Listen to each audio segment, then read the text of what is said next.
I have 4 little ones, she said, her voice breaking. The cowboy smiled through the dust. Then I'll make room for 5. When a desperate widow faced losing everything in the unforgiving Montana Territory of 1875, she never expected salvation to come in worn leather boots and a quiet smile. This is the story of Clara Boone, a woman who'd buried loved ones and swore never to risk her heart again, and Wyatt Coulter, a drifter who discovered that home isn't a place you find, it's a family you choose. Stay with us until the end, and comment what city you're watching from so we can see how far this story travels. The first gunshot cracked through Dry Creek's main street at 4:30 on a Tuesday afternoon, and Clara Boone's hands froze mid-motion over the washboard. The second shot followed close behind, and she was already moving, abandoning the suds and shirts, hiking her worn calico skirt above her ankles, running toward home with her heart hammering against her ribs like a trapped bird. 3 years.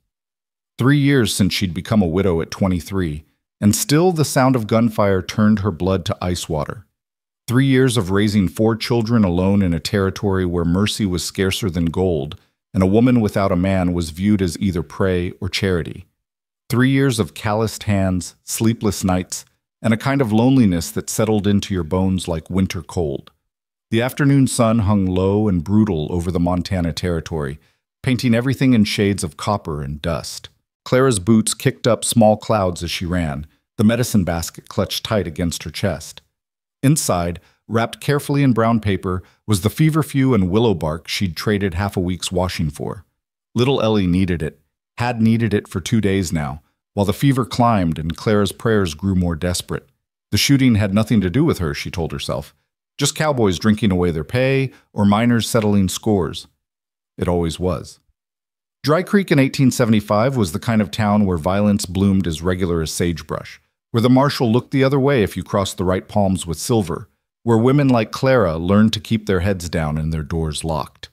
She burst through the crooked door of her cabin, hardly more than a shack really, with its patched roof and stone chimney that smoked more than it drew, and found the scene exactly as she'd left it. Tom, her eldest at 8 years old, sat vigilant beside the hearth, where little Ellie lay wrapped in every blanket they owned, the twins, Abby and Ben, 6 years old and mirror images of each other, huddled together near the far wall, their eyes wide and frightened. "Mama!" Abby rushed forward, and Clara caught her daughter with one arm, pulling her close. "I heard shots," Tom said, his young voice trying for steady and almost making it. He had his father's dark hair, his father's serious eyes. Too serious for a boy who should have been fishing in the creek and stealing pie from windowsills. "I know, sweetheart. It's all right. Just stay inside." Clara moved to the hearth, kneeling beside Ellie's small form. At 4 years old, her youngest was tiny for her age, a delicate thing with wispy blonde hair and her mother's green eyes, currently glassy with fever. Clara pressed her palm to Ellie's forehead and felt the heat radiating from her daughter's skin like a banked fire. "I got the medicine," Clara whispered, more to herself than anyone else. Her hands shook slightly as she unwrapped the brown paper, measuring out the herbs with the kind of careful precision that comes from knowing you can't afford mistakes. She'd learned frontier medicine the hard way, through necessity and loss, through watching her husband James waste away while the nearest real doctor was 3 days' ride in good weather. She prepared the tea in the battered tin pot, her movements automatic while her mind raced through calculations. The washing she'd left behind needed finishing, Mrs. Henderson's linens, the bartender's shirts, that gambler's fancy vest. Tomorrow she had the hotel's sheets to collect, and there was mending to be done for the pastor's wife. If she worked through the night again, maybe she could keep them fed through the week. Maybe. "Mama, I'm hungry." Ben's small voice cut through her thoughts. Clara's chest tightened. She'd given them the last of the beans at midday, scraping the pot to fill their bowls while she took nothing for herself. The cornmeal was running low, and the salt pork was gone entirely. Tomorrow was Sunday. No washing on the Sabbath, which meant no income. The mercantile owner, Mr. Sutton, had extended her credit about as far as his generosity stretched, and his generosity had limits as firm as his prices were high. "There's a bit of bread," she said, forcing brightness into her voice. "And I'll make something good tomorrow. Tom, honey, could you get your brother and sister that bread? And maybe tell them the story about the clever rabbit?" Tom nodded solemnly, accepting the responsibility. At 8 years old, he'd become her lieutenant, her helper, the little man of the house. It broke her heart even as it filled her with fierce pride. Clara coaxed the feverfew tea into Ellie's mouth, one careful sip at a time, whispering encouragements. That's my brave girl. Just a little more. It's going to make you feel better, I promise. Ellie's eyes fluttered open, unfocused. Papa? She whispered, and Clara's throat closed up entirely. No, baby, it's Mama. Papa's gone, remember? But I'm here. I'm right here. She'd been barely walking when James died. Sometimes Clara wondered if Ellie really remembered her father, or if she'd just constructed memories from the stories Clara told. Tales of a gentle man who'd loved his family, who'd worked himself nearly to death carving a farm from stubborn soil, who'd caught a fever one autumn and never recovered. Clara had smoothed those stories' edges over time, omitting the parts about his last painful days, about the way he'd apologized for leaving them, about how his hands had clutched hers while he begged her to be strong. She'd been strong. God help her, she'd had no choice but to be strong. The gunfire had stopped outside, replaced by the usual evening sounds of Dry Creek, laughter spilling from saloons, the creak of wagon wheels, horses neighing in corrals, someone playing a fiddle badly. Normal life, for certain values of normal. Clara stayed beside Ellie through sunset, sponging her daughter's forehead with cool water, checking her pulse, praying to a God who seemed to have turned his face away from widows and orphans in the Montana Territory. She'd been raised to believe in divine providence, in the idea that the Lord looked after his flock, but 3 years of scraping by had worn her faith thin as her eldest's outgrown trousers. "Tell us the story, Mama," Abby called from across the room, where Tom had settled the twins with the promised bread and was doing his best to distract them. Clara glanced up. 3 pairs of eyes watched her, hopeful, trusting, believing absolutely that their mother could fix anything, solve any problem, chase away any darkness. The weight of that trust was heavier than any laundry basket she'd ever carried. "Which story?" she asked. "The one about you and Papa," Ben said. "When you first met." A smile ghosted across Clara's lips despite everything. "You've heard that story 100 times. We want to hear it 100 more," Tom said quietly. So Clara told it again. The story that had become family legend. How she'd been traveling west with her father's wagon train at 17, heading for the Oregon Territory and a new life. How James Boone had been part of the group, a serious young man of 22 with dreams of farming and family. How they'd courted carefully under her father's watchful eye. How James had asked permission to marry her in a dawn meeting while the camp still slept. How they'd wed under the vast Montana sky with wildflowers in her hair and promises on their lips. She left out the parts about her father dying of cholera 2 weeks later, about how they'd decided to stay in Montana Territory instead of continuing on, about the years of hard work and harder winters, about the cabin they'd built with their own hands, and the children they'd made with careful hope. She left out the ending too, the part where it had all crumbled to dust, leaving her alone with 4 mouths to feed and no earthly idea how to keep going. The children fell asleep one by one as full dark descended. Tom stayed awake longest, fighting to keep his eyes open because he thought that's what a man should do. Clara finally told him it was all right to rest, that she'd keep watch, that she'd wake him if anything changed. He surrendered to sleep reluctantly, curled up near his sisters like a guardian. Alone in the firelight, Clara allowed herself 5 minutes of weakness. She let her head drop into her hands. She let the tears come silently, carefully, where no one could see. She let herself feel the full weight of impossible responsibility, of bone-deep exhaustion, of the terror that lived in her chest like a second heartbeat, the terror that she wasn't going to be enough, that her best efforts wouldn't save them, that one day she'd wake up and not know how to keep going. 5 minutes. Then she wiped her eyes, straightened her spine, and got back to work. The night passed in the familiar rhythm of crisis, checking Ellie's fever, which seemed to finally be breaking, thank God. Finishing what mending she could by firelight, squinting at stitches until her eyes burned, planning tomorrow's chores, next week's hustle, trying to figure how to stretch the money she had coming until the money she needed arrived. By the time dawn painted the sky in shades of rose and gold, Clara had been awake for nearly 30 hours. Ellie's fever had dropped at last, and the little girl slept peacefully, her breathing even and clear. Clara allowed herself a moment of gratitude so intense it felt like praying, then set about making breakfast from the heels of bread and some wild onions she'd foraged the day before. "Mama?" Tom appeared at her elbow as she worked. The water barrel's almost empty. Of course it was. Clara pressed her eyes shut briefly, then nodded. "I'll fetch more from the creek." "I can go—" "No." She softened it with a smile, touching his cheek. "You stay with the others. I'll be quick." The morning air was cool and clean, carrying the scent of sage and pine. Clara walked the familiar path to the creek that ran behind the scattered collection of buildings that made up Dry Creek, carrying their 2 battered buckets. Her body ached in about 17 places: back, shoulders, hands, feet. But she'd learned to ignore such complaints. Pain was just another constant, like hunger, like worry, like the particular exhaustion that came from carrying everything alone. The creek ran clear and cold, fed by snowmelt from the mountains that rose purple and majestic in the distance. Clara loved this spot, loved the sound of water over stones, the way morning light caught in the current, the brief illusion of peace it offered. She'd found herself coming here more often lately, stealing minutes to just breathe, to remember who she'd been before life had ground her down to survival instincts and desperate prayers. She was filling the second bucket when she heard hoofbeats approaching. Clara's shoulders tensed automatically. A woman alone was always vulnerable, and morning isolation made it worse.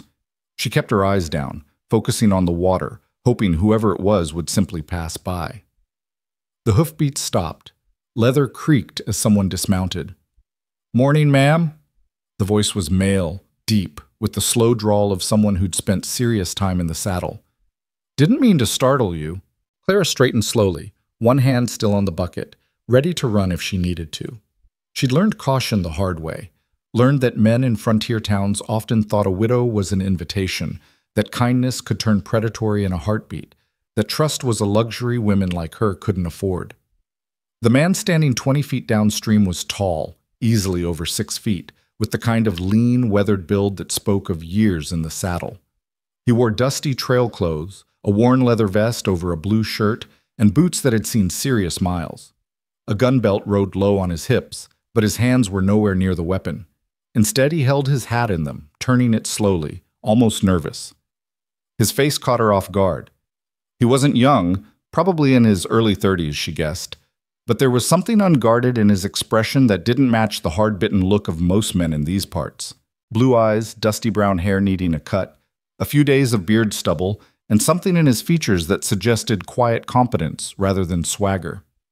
"Just watering my horse," he continued when she didn't speak, nodding toward the bay gelding drinking downstream. "Didn't mean to crowd your stream." Clara found her voice, keeping it neutral. "It's not my stream. Water belongs to everyone." "Fair point." He offered a small smile, tentative. "Still, I could have gone further down. Wasn't thinking." They stood in awkward silence for a moment. Clara studied him with the assessment skills she'd developed, looking for signs of meanness, cruelty, the particular kind of entitlement that made certain men dangerous. She saw none of it, but that didn't mean much. Some men hid their true nature well. "You new to Dry Creek?" she asked finally, because the question was safer than standing there silent. "Just rode in yesterday evening. Name's Wyatt Coulter." He took a half step forward, then seemed to think better of it, and stayed where he was. "Looking to settle somewhere, maybe. Heard there might be land available around here." "There's always land," Clara said flatly. "Whether you can make anything of it is another question entirely." Something flickered in Wyatt's expression, understanding maybe or recognition of hard truth. "I expect you're right about that, ma'am." "It's Mrs. Boone," she corrected automatically, then wondered why she bothered. The Mrs. was armor, a shield against unwanted attention, a reminder that she'd belonged to someone once even if she didn't anymore. "Mrs. Boone," Wyatt repeated, respectful. "Pleasure to meet you, though I'm sorry for intruding on your morning." He was being polite, genuinely polite, without the edge of mockery or insinuation she'd learned to expect. Clara didn't know quite what to do with that. "You planning to settle?" she heard herself ask. "Or just passing through?" Wyatt glanced around, at the mountains, the creek, the vast open territory that stretched in every direction. "Maybe." Depends what I find worth staying for. There was something in the way he said it, something wistful that caught Clara off guard. She recognized it somehow, that searching for home, that hope that maybe the next place would be the one where you finally got to stop running, stop surviving, and actually live. She shook the thought away. Other people's hopes weren't her concern. She had 4 children who needed breakfast and laundry that needed finishing, and a life that had no room for contemplating mysterious cowboys with kind eyes and polite manners. Well, Mr. Coulter, I hope you find what you're looking for. Now, if you'll excuse me, I have work to do. Clara hefted both buckets, ignoring the way the weight pulled at her shoulders. Let me help you with those. Wyatt moved forward, and Clara took a sharp step back, sloshing water. No. He froze mid-stride, hands raised slightly. I'm sorry. I didn't mean... I just thought... I can manage. Her voice came out harder than she'd intended, but it was necessary. Accepting help meant accepting obligation, and obligation from men always came with strings attached. She'd learned that lesson thoroughly. Wyatt nodded slowly, something like disappointment crossing his features. Of course. My apologies, Mrs. Boone. Claire didn't answer, just turned and walked away, bucket swinging. She could feel his gaze on her back, but he didn't follow, didn't call out, didn't do any of the things she'd half expected. When she glanced back from the edge of the tree line, he was crouched beside the creek, refilling his canteen, his horse cropping grass nearby. Just a passing cowboy, she told herself. Probably be gone by next week. The thought should have been comforting. Instead, it left her with an odd hollowness she didn't want to examine. Back at the cabin, she found chaos. Abby had knocked over the tin of cornmeal reaching for something, and a fine dusting of yellow covered half the floor. Ben was crying because Abby had yelled at him for startling her. Tom was trying to referee while also attempting to heat up the pathetic breakfast Clara had left warming by the fire. And Ellie, mercifully, was still sleeping peacefully. All right, everyone stop, Clara said firmly, setting down the buckets. Abby, crying doesn't help anyone. Ben, it was an accident. Tom, thank you for trying, but let me handle breakfast. She salvaged what she could of the cornmeal, enough for one more meager pan of cornbread if she stretched it with extra water.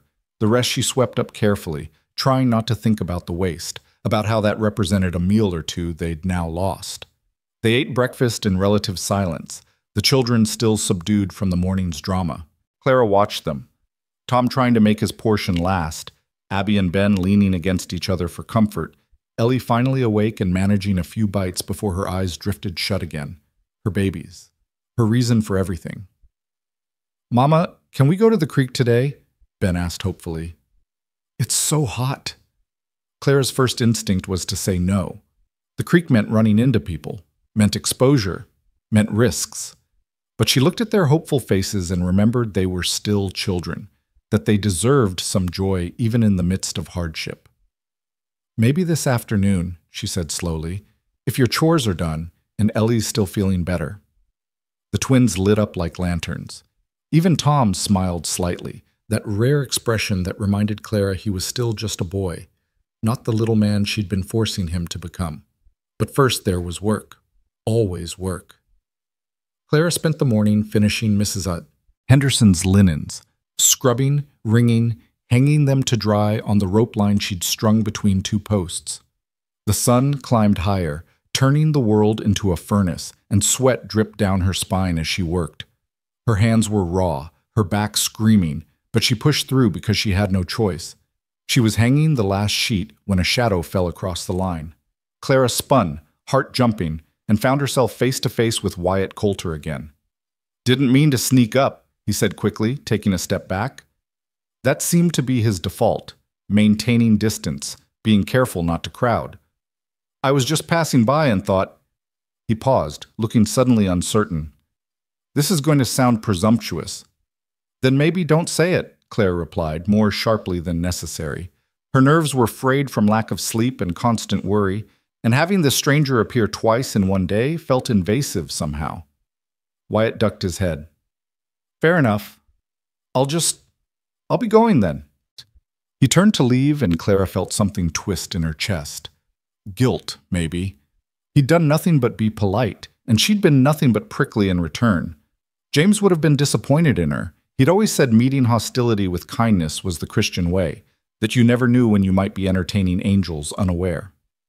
"Wait," she called out before she could stop herself. "What were you going to say?" Wyatt looked back, surprise flickering across his features. "I was going to offer to help. With whatever you've got that needs doing."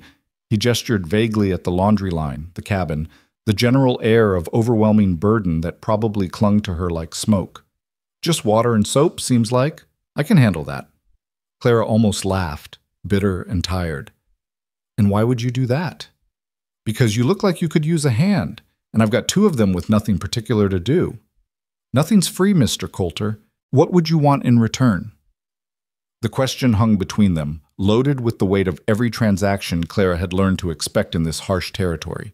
She watched his face carefully, looking for the catch, the angle, the moment when kindness would reveal itself as transaction.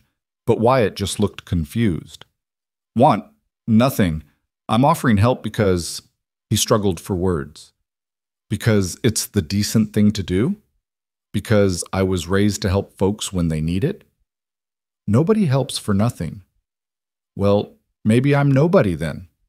He said it without rancor, just stating fact. "Look, Mrs. Boone, I get it. You don't know me. You've got no reason to trust me. But I'm not asking for anything except maybe to be useful for a few hours. If that's too uncomfortable, I'll tip my hat and move along, and you'll never see me again." Clara studied him in the harsh afternoon light. She was so tired. Tired of doing everything alone, tired of the constant grind, tired of being suspicious of everyone because she had to be. And there was something in Wyatt Coulter's face, something genuine and kind and lonely that echoed her own loneliness back at her. "There's laundry," she heard herself say. "A lot of it. And the creek water needs hauling, and—" She gestured helplessly at the overwhelming list of tasks that never ended. Wyatt's face lit up with a smile that transformed him entirely. "Then let's get to it." He rolled up his sleeves and got to work without further discussion, following her lead as she showed him how she wanted things done. To Clara's surprise, he didn't balk at the women's work, didn't complain about the tedium or the physicality of it. He just worked. Scrubbing shirts in the second washboard she'd cobbled together from scraps, his hands moving with careful competence, asking questions when he wasn't sure rather than assuming. Within an hour, Clara had finished what usually took her until sunset. They worked in silence mostly, the kind that didn't feel awkward but almost comfortable. Occasionally, Wyatt would make an observation, commenting on the quality of the water, asking about different stains, mentioning that his mother used to add lavender to the wash water for scent. Small things, nothing profound, but it created a rhythm between them that felt almost normal. The children emerged around midday, drawn by the presence of a stranger. They hung back at first, shy and uncertain, clustering near the cabin door. But Wyatt noticed them immediately. "Hello there," he called out, keeping his voice gentle. "You must be Mrs. Boone's young'uns." Tom stood protectively in front of his siblings. "Yes, sir, I'm Tom. These are my sisters Abby, and that's Ben. He's a boy even though they look the same. And that's Ellie inside, but she's been sick." "Nice to meet you all." Wyatt wrung out a shirt and hung it carefully. "Tom, that's a mighty responsible position you've got, looking after your family like that." Tom straightened slightly, pride flickering across his young face. "Mama says a man takes care of his own." "Your mama sounds wise."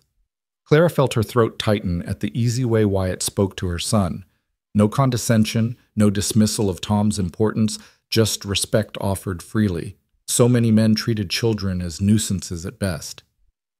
"Mr. Coulter," Abby ventured forward, her natural boldness winning over shyness. "What's that on your belt?" Clara glanced over and saw Abby pointing at what looked like a coin hanging from Wyatt's gun belt, silver, catching the light as he moved. Wyatt unhooked it carefully and crouched down to Abby's level, holding it out. "That's a silver dollar. Had it most of my life. My pa gave it to me when I was about your age." "It's pretty," Abby breathed, touching it with one tentative finger. "It is," Wyatt agreed. "Your papa ever give you something special?" The question was innocent, but Clara saw her children's faces fall. Tom's jaw tightened. Abby's eyes welled up. "Our papa's dead," Ben said matter-of-factly, with the bluntness children sometimes deployed against grief. He died when I was 3. I don't remember him much. Something shifted in Wyatt's expression. Understanding, sympathy, something deeper that looked like shared pain. I'm sorry to hear that. I bet he was a good man. He was, Clara said softly, surprised to find herself joining the conversation. He was the best of men. Wyatt looked up at her, and their eyes met across the laundry lines. In that moment, Clara felt something pass between them. Recognition, maybe. A shared understanding of loss, of carrying on despite it, of the particular loneliness that came from having loved and lost. He stood smoothly, rehooking the silver dollar. Well, I expect he'd be proud of all of you. You're clearly doing him honor. The simple statement shouldn't have meant anything, but Clara felt tears prick her eyes and had to turn away quickly, pretending to adjust a sheet on the line. Can you show me your horse? Tom asked, warming up to the stranger who'd respected his father's memory. Sure can, if your mama says it's all right. Clara nodded, not quite trusting her voice. Wyatt led the children toward where his bay gelding was tied in the shade, and Clara heard him explaining about horses, about care and feeding, his voice patient and kind. She watched them, this stranger with her children, this cowboy who'd appeared out of nowhere and was showing her babies small kindnesses for no reason she could fathom. Warning bells should have been ringing. Instead, she just felt grateful, and that scared her almost more than anything else. By early afternoon, they'd finished everything. The laundry hung clean and bright in the sun, the water barrels were full, and Wyatt had even taken it upon himself to fix a loose board on the cabin's front step without being asked. Clara stood on her porch, surveying the results, hardly able to believe how much they'd accomplished. What usually took her 2 full days had been done in hours.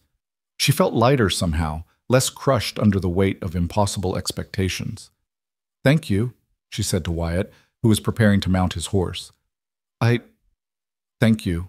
He smiled, that warm, genuine expression that transformed his whole face. It was nothing, just water and soap, like I said. It wasn't nothing to me. They looked at each other for a moment, something unspoken but significant passing between them. Clara felt her chest tighten with an emotion she couldn't quite name, wasn't sure she wanted to name. Mr. Coulter, she heard herself say, we don't have much, but I've got some cornbread left from breakfast. Would you like some before you go? Wyatt's smile widened. Mrs. Boone, I'd be honored. They sat on her porch, not close, maintaining respectful distance, while Clara served up the cornbread. It wasn't fancy, was barely more than flour and water held together with hope. But Wyatt ate it like it was the finest meal he'd ever had. This is good, he said, and sounded like he meant it. Liar, Clara replied, but there was no heat in it. It's terrible, and you know it. Okay, maybe it's a little dry, but it's made with care, and that counts for something. The children clustered around, drawn by food and the novelty of a guest. Ellie, finally awake and feeling better, peered out from behind Tom with wide, curious eyes. That must be Miss Ellie, Wyatt said gently. I heard you weren't feeling well. You better now? Ellie nodded shyly, thumb in her mouth, a habit Clara had been trying to break her of but didn't have the heart to correct today. I'm glad. Being sick's no fun. Mr. Coulter, Tom said seriously, are you going to stay in Dry Creek? It was the question Clara had been afraid to ask, though she wasn't entirely sure why it mattered. Wyatt glanced at Clara, then back at Tom. I'm thinking about it. I bought the old Holloway place this morning, the spread about a mile north of here. Figure to fix it up, maybe run some cattle.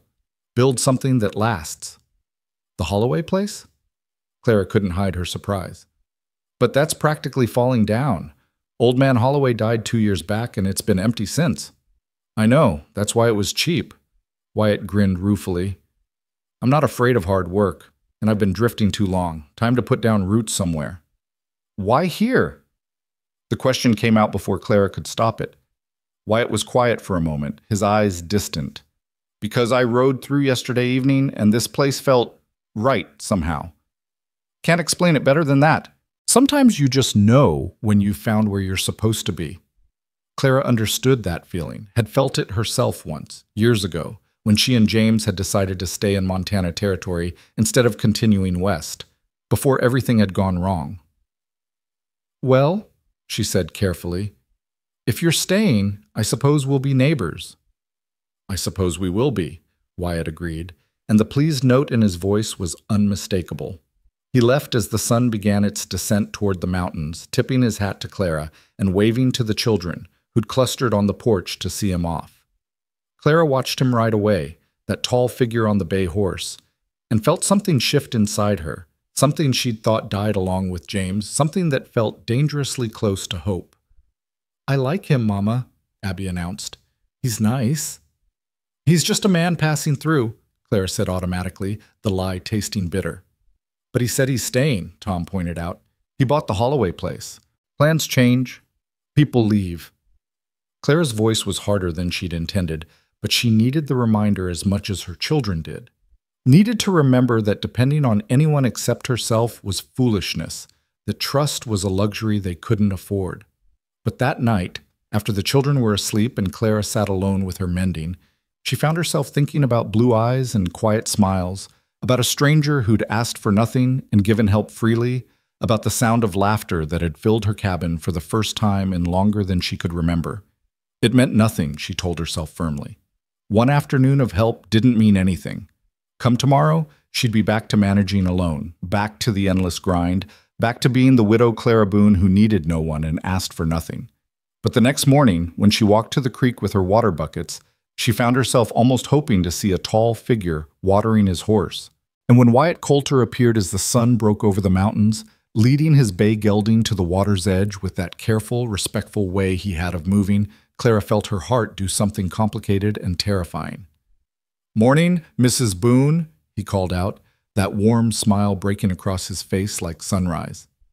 "Mr. Coulter," she replied, trying to keep her voice neutral and probably failing. "I was wondering," he said, turning his hat in his hands again, "if maybe you could use another pair of hands today. I'm heading to my place to start working on it, but I thought I'd check first. If you've got more washing or anything that needs doing..."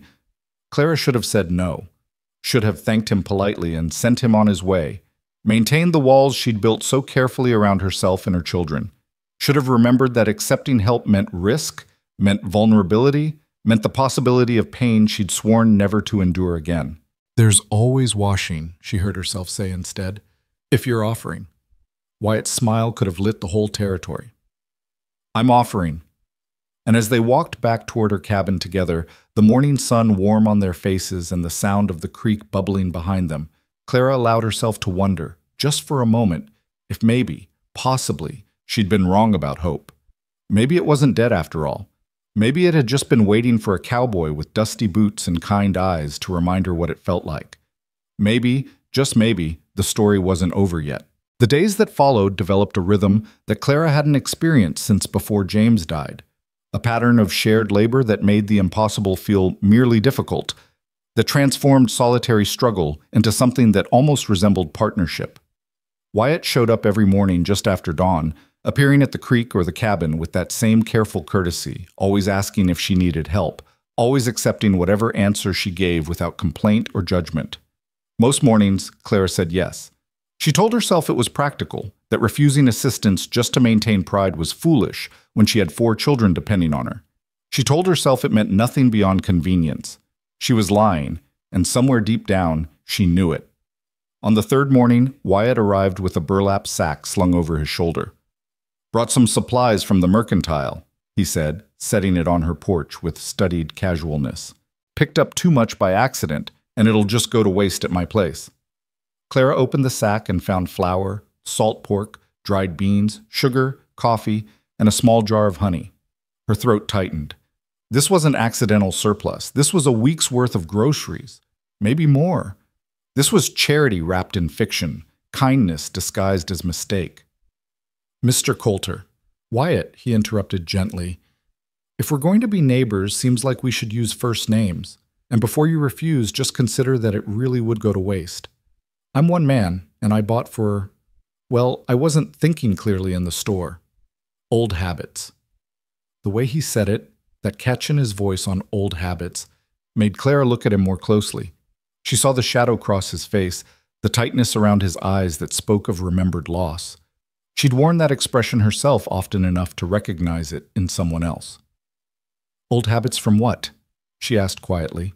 Wyatt was silent for a long moment, his gaze distant. When he spoke, his voice was rough. "I was married once, 5 years back. Sarah was her name. She died in childbirth. And the baby didn't make it either. A daughter. We were going to name her Rose." The words hung in the air between them, heavy with grief that Clara understood in her bones. She'd heard hundreds of similar stories in the territory. Women dying to bring life into the world, babies too fragile for the harsh conditions, families shattered by losses that should never have been, but were so terribly common. "I'm sorry," Clara said, inadequate words for adequate pain. "Thank you. It was a long time ago, but sometimes I still buy supplies like I'm feeding 2 people instead of 1, like she's still there waiting for me to come home." Wyatt cleared his throat, embarrassed by his own vulnerability. "Anyway, I'd be grateful if you'd take these things. It would ease my mind knowing they're not being wasted." Clara wanted to refuse, wanted to maintain her independence, her pride, her careful distance from this man who was starting to matter more than he should. But she thought of Tom's thin frame, of the way the twins never complained even when they were clearly still hungry, of Ellie who needed good food to fully recover. She thought of Wyatt's dead wife and lost daughter, of grief that made you buy groceries for ghosts. "All right," she said finally. "Thank you, Wyatt. It's very generous." His smile was sad but genuine. "Sarah would have liked you, I think. She always said taking care of people was the most important work there was." They worked together that morning with a new understanding between them. Not just widow and stranger anymore, but 2 people who'd survived loss and were still trying to figure out how to live with the holes it left behind. Clara found herself talking more easily, mentioning small things about James, about their life together, things she hadn't spoken aloud in years because there'd been no one to tell. "He always sang while he worked," she said at one point, scrubbing a stubborn stain from a shirt. "Terribly off-key, mind you, but he said work went faster with music, even bad music." "Sarah couldn't cook to save her life," Wyatt offered with a soft laugh. "Burned water once, I swear to God, but she tried so hard and she never gave up on anything, stubborn as a mule in the best possible way. James was stubborn too, thought he could farm rocks if he just worked hard enough." Clara's voice caught. "He worked himself to death trying to prove it." "It's not fair," Wyatt said quietly. "The good one's dying while—" He didn't finish the sentence, but Clara understood. While mean, worthless people seemed to go on forever. While children were left without parents. While love got punished for no reason anyone could explain. "No," she agreed. "It's not fair at all." By noon, they'd finished her washing and moved on to other tasks that needed doing. Wyatt fixed the sagging fence around her small vegetable garden, replaced some rotted boards on the chicken coop, and rehung her door, which had been sitting crooked for months. He worked with quiet competence, refusing payment beyond the cornbread and weak coffee Clara insisted he take at midday. The children gravitated toward him like moths to lamplight. Tom followed him around asking endless questions about ranching, cattle, horses, and life on the trail. The twins competed for his attention, showing off their meager treasures, Abby's collection of interesting rocks, Ben's carefully carved stick horse. Even Ellie, still recovering but much improved, toddled after him calling Mr. Wyatt in her piping voice, and Wyatt would scoop her up gently, letting her perch on his shoulders while he worked. Watching him with her children did something dangerous to Clara's carefully guarded heart. He was patient in ways she'd forgotten men could be, kind without expectation of reward, present in a way that made each child feel seen and valued. Tom especially bloomed under Wyatt's attention, standing taller, smiling more readily, asking questions with the eager curiosity of a boy who'd been forced to be too adult too soon. "Mr. Wyatt," Tom said one afternoon, watching Wyatt mend a broken harness with careful stitches, "could you teach me how to do that?" "Sure can. Come here and I'll show you." Wyatt made space for Tom beside him, guiding the boy's hands through the process, praising each clumsy stitch. "That's good work, Tom. You've got steady hands. That's important in a man." Tom glowed under the approval, and Clara had to turn away quickly before anyone saw the tears in her eyes. Her son needed this. Needed a man's guidance and attention, needed someone to show him the things a father should teach. She'd done her best, but there were limits to what she could provide alone. Later that evening, after Wyatt had left and the children were settled for the night, Tom approached Clara with unusual seriousness. "Mama, is Mr. Wyatt going to be around for a while?" Clara looked up from her mending. "I don't know, sweetheart. He says he's staying, but people's plans change sometimes." "I hope he stays." Tom's voice was small, vulnerable in a way he rarely allowed himself to be. "It's nice having him around. It feels a little bit like when Papa was alive. Not the same, but better than just us." The words pierced Clara's chest like arrows. "Are you not happy with just us?" she asked carefully, trying to keep hurt out of her voice. "I am, Mama. You're the best mama in the whole world, and I love my sisters. But sometimes," Tom struggled for words, "sometimes it's hard being the only man. And Mr. Wyatt, he makes it feel like maybe I don't have to carry everything by myself." Clara pulled her son into a fierce hug, her throat too tight for words. She'd known, abstractly, that she was asking too much of Tom, that he'd shouldered burdens no 8-year-old should carry. But hearing him articulate it broke something open inside her. "You shouldn't have to carry everything," she whispered into his hair. "You're still just a boy, Tom. You deserve to be just a boy." "But if I'm not the man of the house, who will be?" It was the question Clara had no answer for, the one that kept her awake nights wrestling with impossible choices. Her son needed to be a child, but they also needed someone strong enough to help carry their burdens. She couldn't be both mother and father, couldn't fill all the gaps James had left behind. Maybe that's why she didn't send Wyatt away, even though every instinct screamed that depending on him was dangerous. Maybe that's why she let him keep coming back, day after day, weaving himself slowly into the fabric of their lives. A week turned into 2, and Wyatt became a fixture. Expected, anticipated, quietly essential. He brought wild berries he'd found while working on his property, showing the children where the best patches grew. He carved little toys during breaks, a wooden horse for Ben, a doll for Abby, a bird that actually whistled for Ellie. For Tom, he made a proper pocket knife, small but functional, and taught the boy how to use it safely. "A man should have a good knife," Wyatt said seriously, treating the gift with appropriate ceremony. "And he should know how to handle it with respect. Can you do that, Tom?" "Yes, sir," Tom breathed, cradling the knife like precious treasure. Clara watched the exchange with mixed feelings. Part of her was grateful. This was exactly what Tom needed. Part of her was terrified because Tom was getting attached. They were all getting attached. And what would happen when Wyatt left? Because he would leave, eventually. Everyone did. But Wyatt kept not leaving. He showed up the next morning and the next and the next, bringing his quiet presence and steady hands, asking nothing except to be useful. He worked on his own property too. Clara could see the Holloway place transforming slowly from derelict wreck to something approaching habitable. New fence posts went up, the roof got patched. The barn that had been leaning dangerously got straightened and reinforced. "You're making real progress over there," Clara commented one afternoon, watching Wyatt wash up after a day of labor. "Getting there," he agreed. "Still a long way from finished, but it's starting to feel like it might actually be a home someday." "Is that what you're looking for? A home?" Wyatt was quiet for a moment, his expression thoughtful. "I've been drifting since Sarah died. Worked ranches all over, Colorado, Wyoming, even down Texas way for a while. Good places, good people, but nothing ever felt right. Nowhere felt like somewhere I wanted to stay. Until here." "What makes here different?" Clara asked, though she wasn't entirely sure she wanted to know the answer. Wyatt looked at her directly, his blue eyes serious.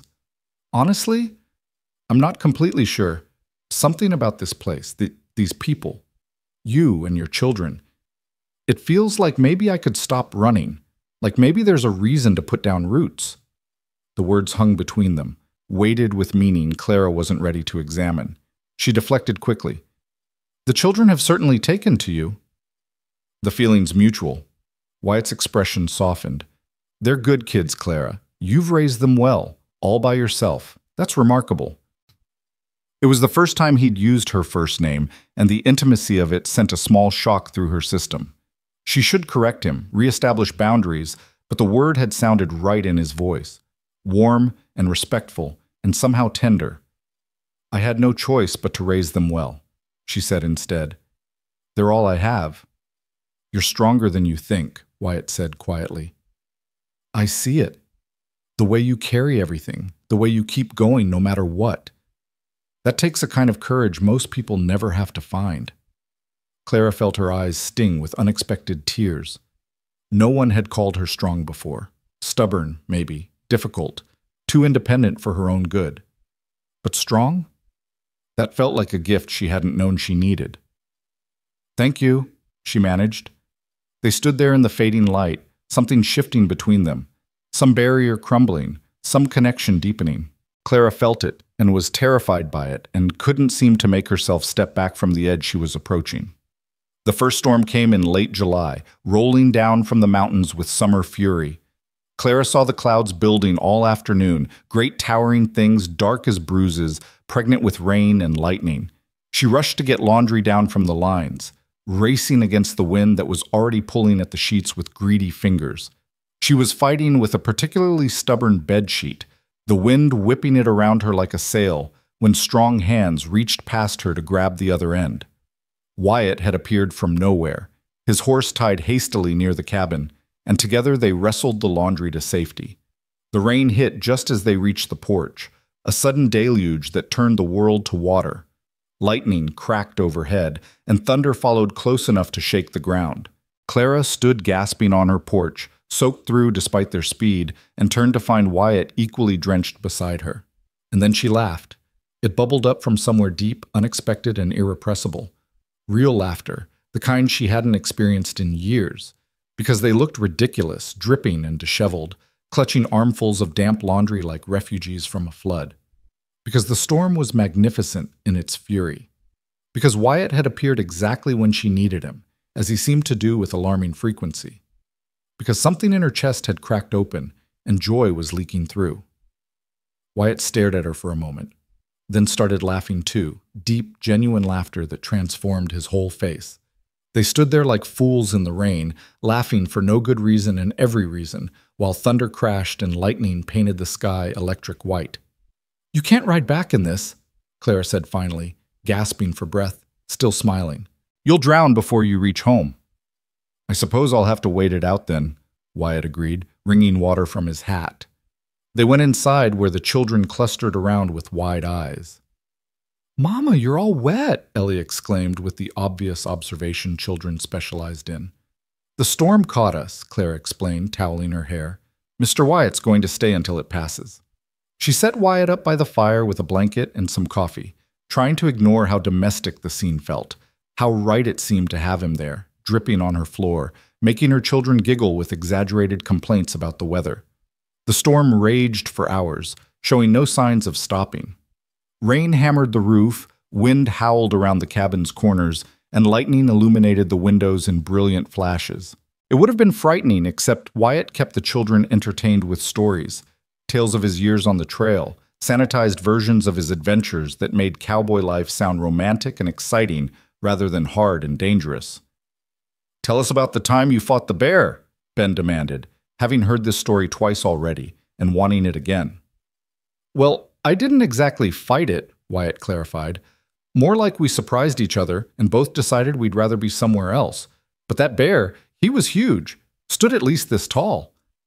He gestured dramatically, and the children gasped appropriately. Clara worked on preparing supper, a better meal than usual thanks to Wyatt's accidentally purchased supplies, and listened to the easy back and forth between the man and her children. Tom sat closest to Wyatt, soaking up every word. The twins leaned against each other on the floor, eyes wide.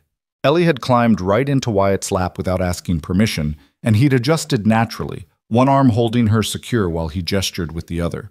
It was the picture of a family, Clara realized with a jolt.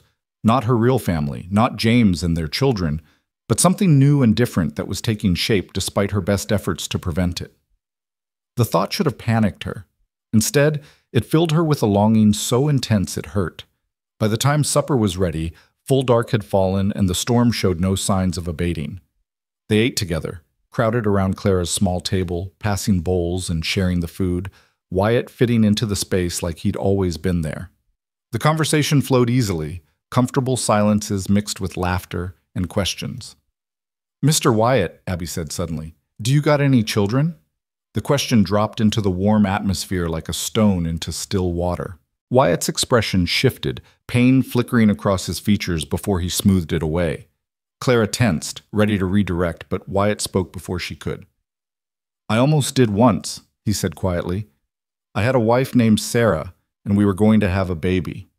But they both died before I got to meet my daughter. That was 5 years ago."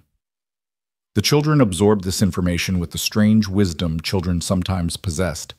Tom nodded seriously. Ben looked sad. Abby reached over to pat Wyatt's hand with her small one. "That's like us with Papa," she said. "He died too. It makes you sad, doesn't it?" "Yeah, honey, it does," Wyatt agreed, his voice rough. "But Mama says people we love never really leave," Ellie piped up from her spot. "She says they stay in our hearts forever and ever." Wyatt glanced at Clara, something profound passing between them. Shared grief, shared understanding, the recognition that they were both broken in similar places, and somehow that made them fit together better. "Your mama's right," Wyatt said softly. "She's a very smart woman." After supper, the storm still showed no signs of stopping. If anything, it had intensified, wind screaming around the cabin, rain coming in horizontal sheets. Tom looked worried. "Mr. Wyatt, you really can't go home in this." "I expect you're right," Wyatt agreed. "If your mama doesn't mind, I could sleep by the fire. I've slept in worse places, believe me."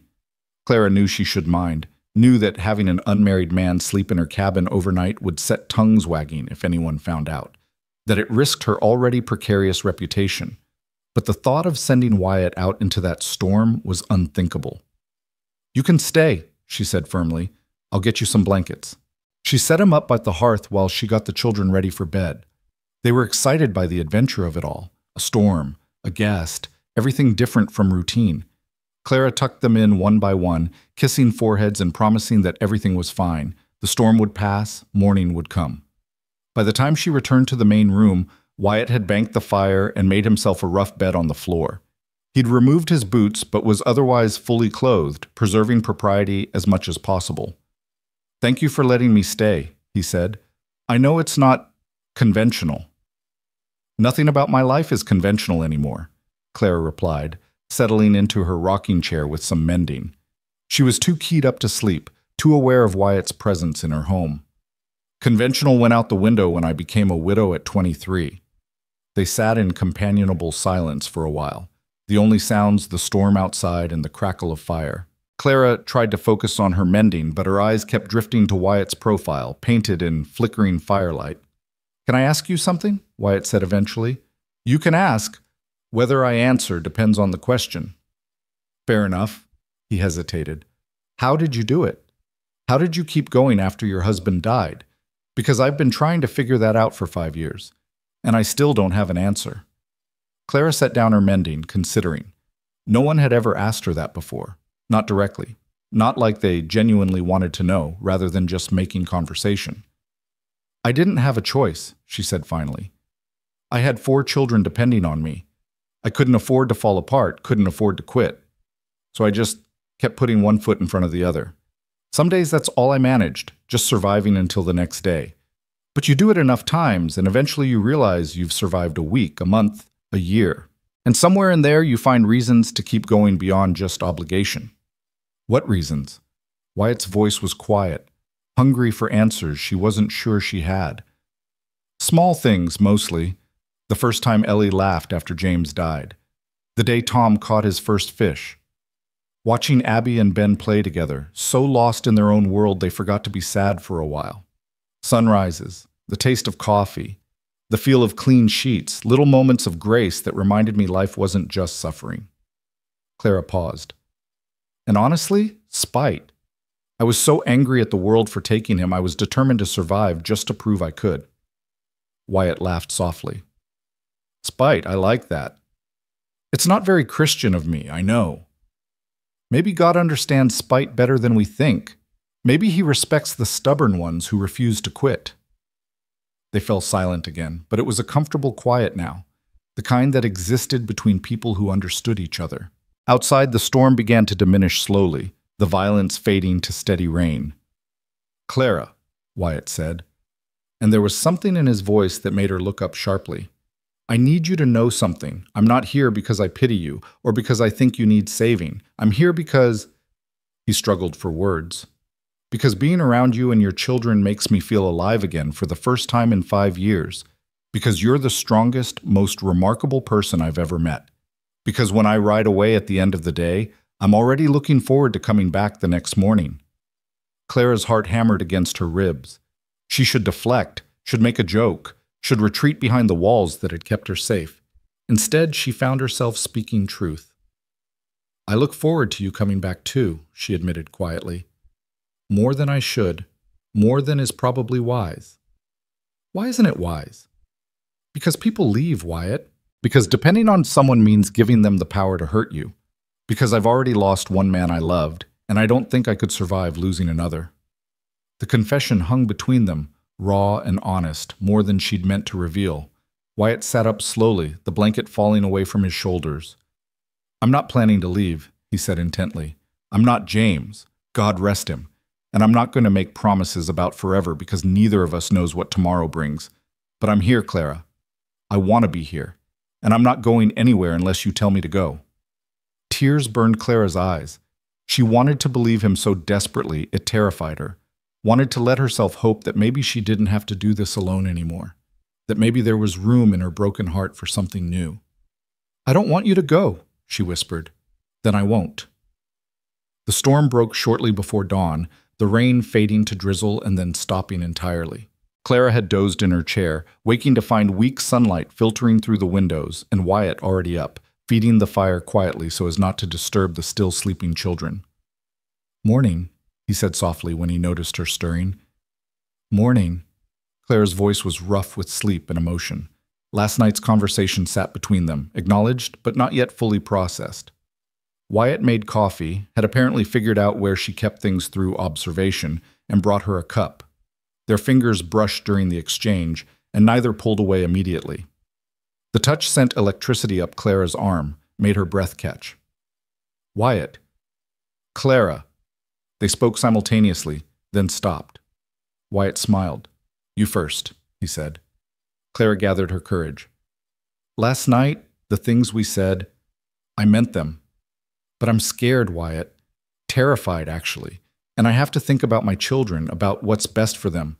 I can't just—" "I know," he interrupted gently. "I know.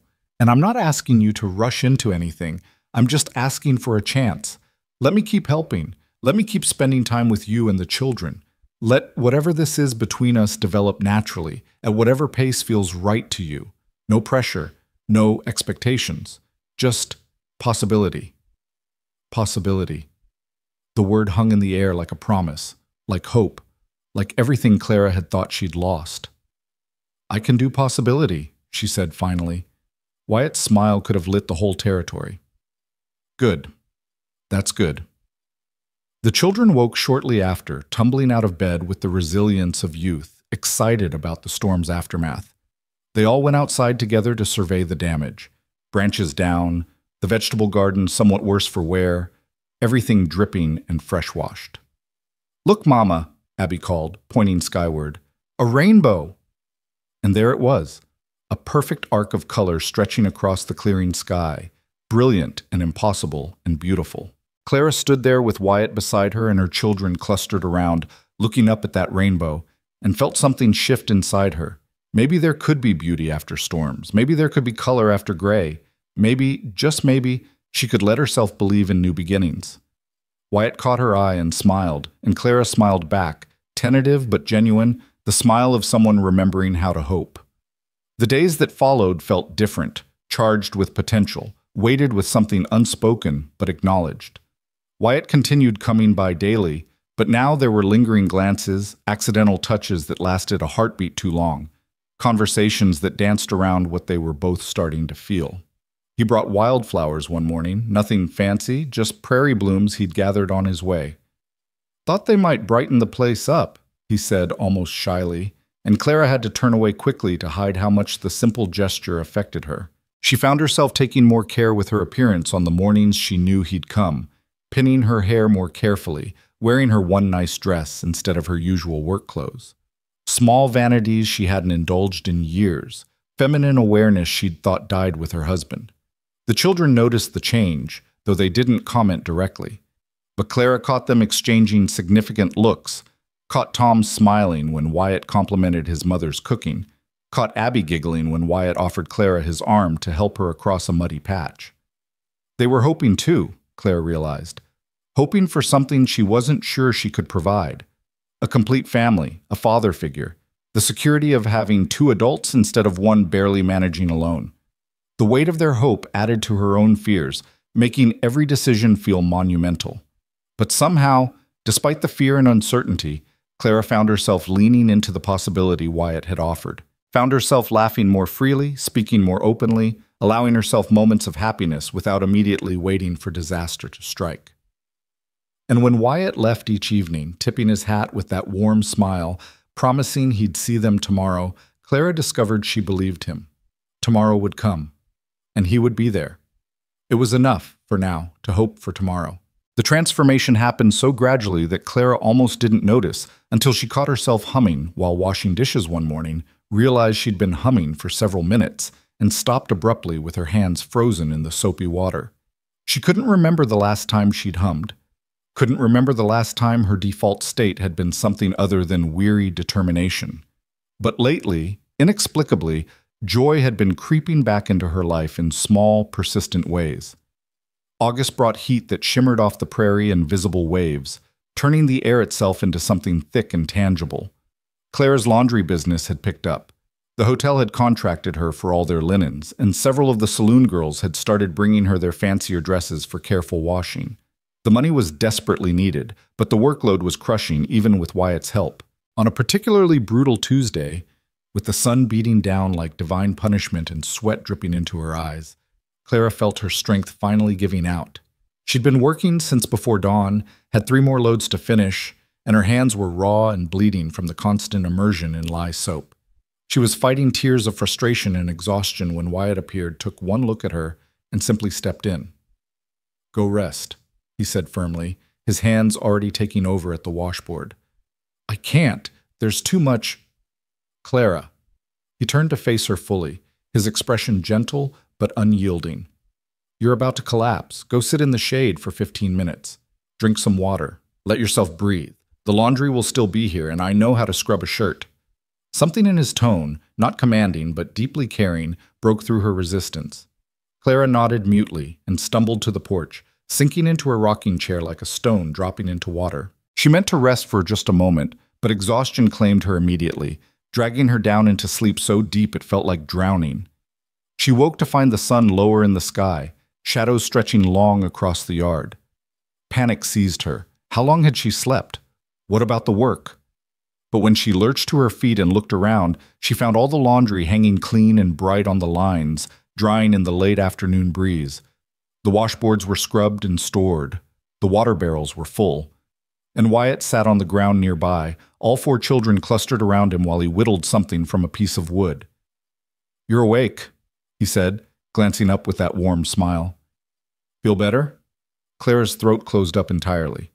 He'd done everything, finished her work, cared for her children, let her sleep for what must have been hours. And he was asking if she felt better, as though he hadn't just given her the most precious gift imaginable. "Wyatt, Her voice cracked. "You didn't have to. I know I didn't have to. I wanted to." He stood, brushing wood shavings from his pants, and walked over to her. Up close, she could see he was exhausted too. Shirt soaked with sweat, face flushed from the heat, hands red from the harsh soap. He'd worked himself nearly as hard as she always did, and he'd done it without complaint or expectation of gratitude. "Why?" Clara whispered. "Why do you keep doing this for us?" Wyatt looked at her for a long moment, something profound moving behind his blue eyes. "Because I'm falling in love with you," he said quietly, simply, like he was stating the most obvious fact in the world. "Because watching you work yourself to death kills me. Because taking care of you and your children is the only thing that's made sense to me in 5 years. Because I can't help it, Clara. I just can't help it." The words hung in the superheated air between them, enormous and terrifying and wonderful. Clara felt her heart hammering, felt tears sliding down her cheeks, though she couldn't have said if they were from exhaustion or emotion or some complicated mixture of both. "I'm scared," she admitted, her voice breaking. "I know. So am I." Wyatt reached out slowly, giving her time to pull away, and wiped a tear from her cheek with his thumb. "Loving someone means risking losing them. I know that better than most. But Clara, not loving you isn't an option anymore. So I'm just going to keep showing up, keep helping, keep being here until you believe I'm not going anywhere. What if I can't give you what you want? What if I'm too broken, You're not broken," Wyatt interrupted firmly. "You're surviving. There's a difference. And I'm not asking for anything except what you're willing to give. If all you can offer is friendship, I'll take it. If you need more time, I'll wait. If you never feel the same way I do, I'll accept that. But I need you to know how I feel, Clara. I need you to know that you're not alone anymore unless you choose to be." Clara couldn't speak past the lump in her throat, couldn't organize her chaotic emotions into coherent words. So instead, she did something she hadn't done in 3 years. She let herself lean on someone. Literally. She took one step forward and let her forehead rest against Wyatt's chest, let his arms come up around her, let herself be held while she cried silently against his shirt. He didn't try to quiet her tears or rush her through them. He just held her, one hand moving in slow circles on her back, his presence solid and warm and safe. And for the first time since James died, Clara let herself admit how desperately she'd needed this. Needed someone strong enough to carry some of her burden, someone kind enough to care without demanding, someone brave enough to love her despite all her sharp edges and protective walls. "Mama?" Ellie's small voice penetrated the moment. "Are you sad?" Clara pulled back quickly, wiping her eyes, trying to compose herself. But Wyatt kept one hand on her shoulder, steady and supportive. "No, baby," Clara managed. "I'm not sad. I'm just tired." "Mr. Wyatt makes you feel better, though, right?" This from Tom, who was watching the whole scene with serious, assessing eyes. "He helps you not be so tired?" Clara met her son's gaze and saw the hope there, the desperate wish for his mother to be happy again, to stop carrying everything alone. Her children had been watching her struggle for 3 years, had absorbed her stress and exhaustion and loneliness, even though she'd tried to hide it. They wanted this for her, she realized, wanted her to let Wyatt in, to let herself be cared for. "Yes," she said softly. "Mr. Wyatt helps a lot." Tom's face broke into a relieved smile, and something in Clara's chest cracked open a little wider. That evening, after Wyatt had reluctantly left for his own place and the children were in bed, Clara sat on her porch and let herself think about what Wyatt had said. He was falling in love with her. The words should have sent her running, should have triggered all her defenses, but instead they settled into her heart like they'd been waiting there all along. Was she falling in love with him? The question felt almost irrelevant because the answer was so obviously yes. She loved the way he treated her children with genuine affection rather than tolerance. Loved his quiet competence and his willingness to help without making it feel like charity. Loved how he listened when she talked, how he remembered small details, how he'd started leaving little things for her to find, wildflowers in her water bucket, a smooth stone he thought she'd like, a bird's nest he'd found that was too perfect not to share. She loved his hands, scarred and capable, gentle when they needed to be. Loved his rare full smiles that transformed his entire face. Loved the way he sang softly while he worked, off-key and unselfconscious. Loved that he'd trusted her enough to share his own grief, to show her his wounds instead of pretending he had none. But love meant vulnerability, and vulnerability meant risk. What if he left? What if he died? What if she let herself depend on him and then had to learn to survive alone all over again? The thought was unbearable, which was precisely why she'd been fighting this for weeks. Except Wyatt was right about one thing. Not loving him wasn't an option anymore. The feelings were already there, had probably been growing since that first morning at the creek. The only choice she had was whether to acknowledge them or keep pretending she felt nothing. Clara made her decision sitting there in the dark, made it quietly and with full knowledge of the risks. She would let herself love Wyatt Coulter. She would let him love her back. She would give this fragile, terrifying, beautiful thing between them, a chance to grow into something real. And if it ended in heartbreak, well, at least she would have lived first. At least she would have chosen hope over fear. James would have wanted that for her, she thought, would have wanted her to find happiness again, to let someone worthy care for her and their children. The next morning dawned clear and hot, promising another scorcher. Clara dressed with unusual care, putting on her blue calico dress, the one James had always liked because it matched her eyes. She pinned her hair up carefully, even dabbed a little lavender water at her wrists from the precious small bottle she'd been hoarding for 3 years. When Wyatt arrived just after sunrise, leading his horse and carrying his usual ready smile, Clara was waiting on the porch. He stopped short when he saw her, his expression shifting to something wondering. "You look beautiful," he said, the words simple and sincere. "Thank you." Clara took a breath, gathering courage. "Wyatt, I've been thinking about what you said yesterday." His face went carefully neutral, bracing for rejection. And I think I need to be honest with you too, about how I feel." Clara twisted her hands together nervously. "I'm terrified of getting hurt, of losing someone else I love, of making a mistake that affects my children. But I'm also tired of being afraid. Tired of doing everything alone, tired of pretending I don't feel what I feel." "What do you feel?" Wyatt's voice was barely above a whisper. "I feel like you've become essential, like the day doesn't really start until you arrive. Like my children are happier and I'm happier, and everything's just better when you're here." The words tumbled out faster now, 3 years of loneliness and need finally finding voice. "I feel like maybe I'm falling in love with you too, and it scares me to death, but I don't want to fight it anymore." The smile that broke across Wyatt's face was radiant, transforming him entirely. He crossed the distance between them in 3 long strides, stopping just short of touching her, his hands hovering near her shoulders. "Can I hold you?" he asked, always asking permission, always careful of her boundaries. "Yes," Clara breathed, and then she was in his arms again, but this time it was different. This time there was no pretense of comfort or casual support. This was an embrace between 2 people who'd admitted their feelings, who were choosing each other despite the risks, who were brave enough or foolish enough to hope for more. Wyatt's hand came up to cradle the back of her head, his other arm tight around her waist, and he buried his face in her hair. "Thank you," he whispered. "Thank you for giving me a chance. I promise I'll do everything I can to be worthy of it." "You already are," Clara said, pulling back just enough to see his face. "You've been worthy since the first day you showed up at the creek and offered to help without asking for anything in return." They stood there in the early morning light, holding each other, and Clara felt something settle deep in her chest, something that felt remarkably like peace. The moment shattered when Abby's voice called from inside. "Mama, Ben spilled the milk again." They broke apart laughing, the spell broken but the understanding remaining.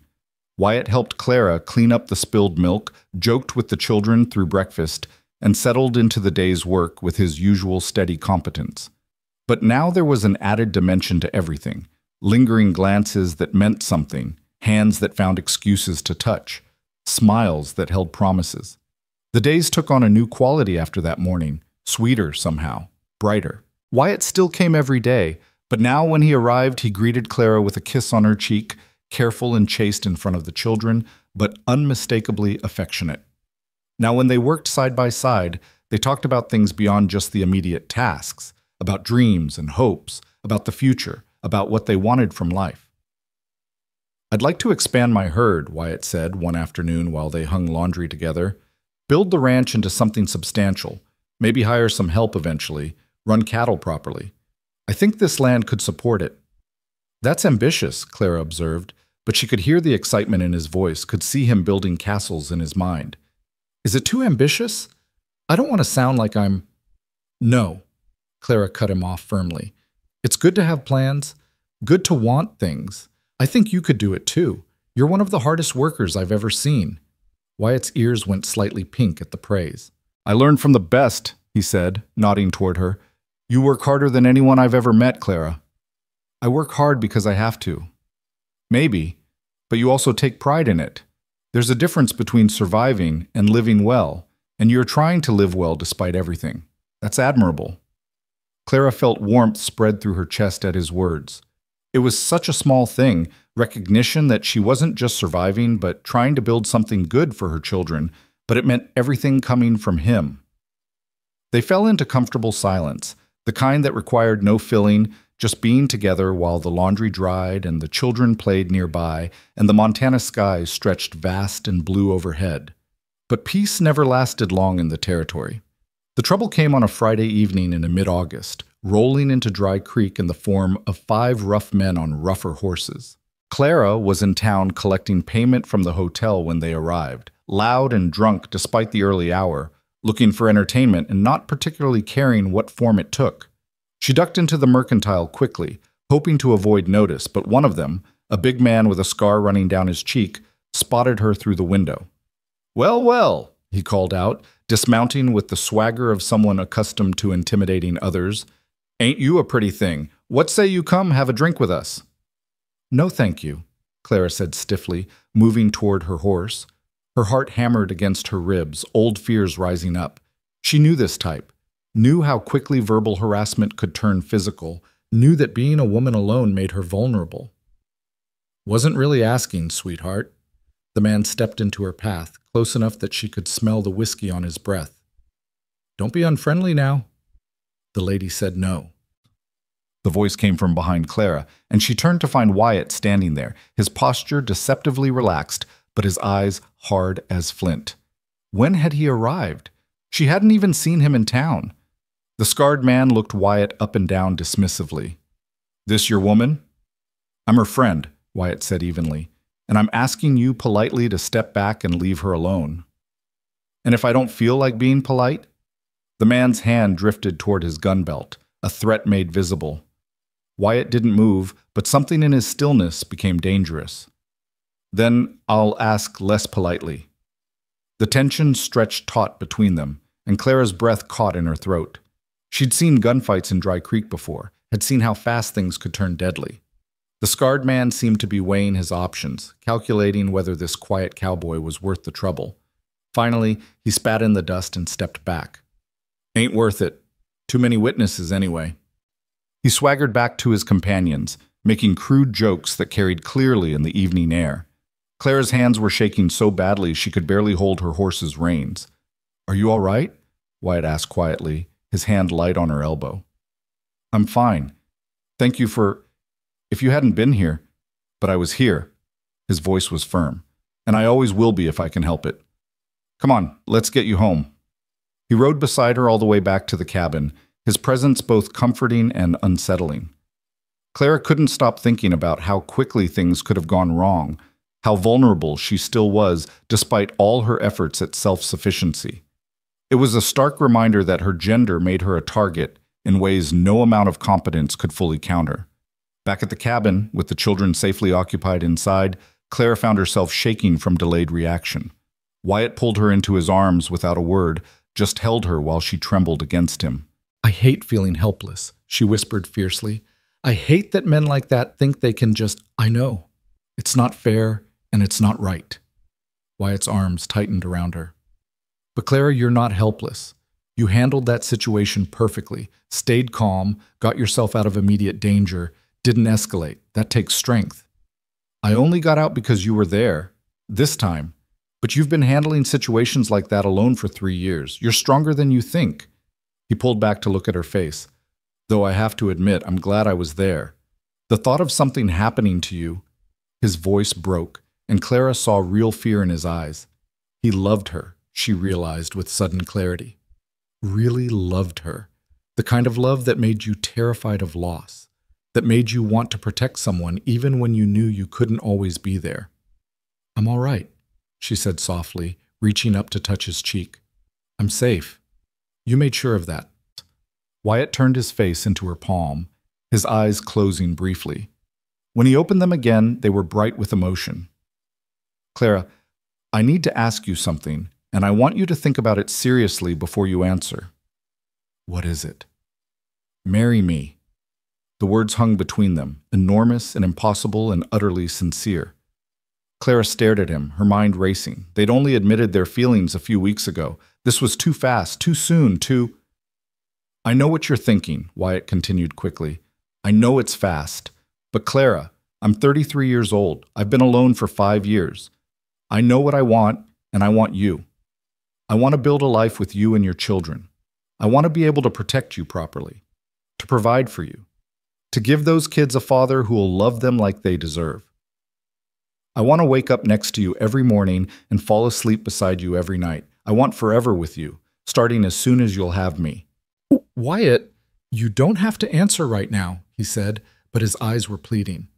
Think about it.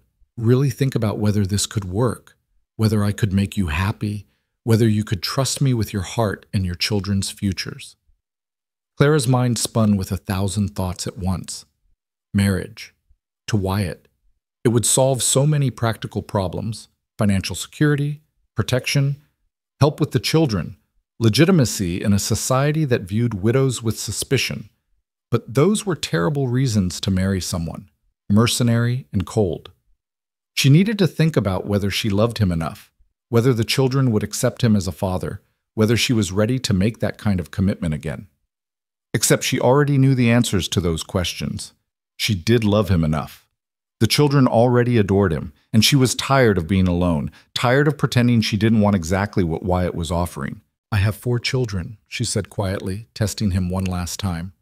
4 mouths to feed, 4 futures to secure. That's a lot to take on, Wyatt. His smile was soft and sure.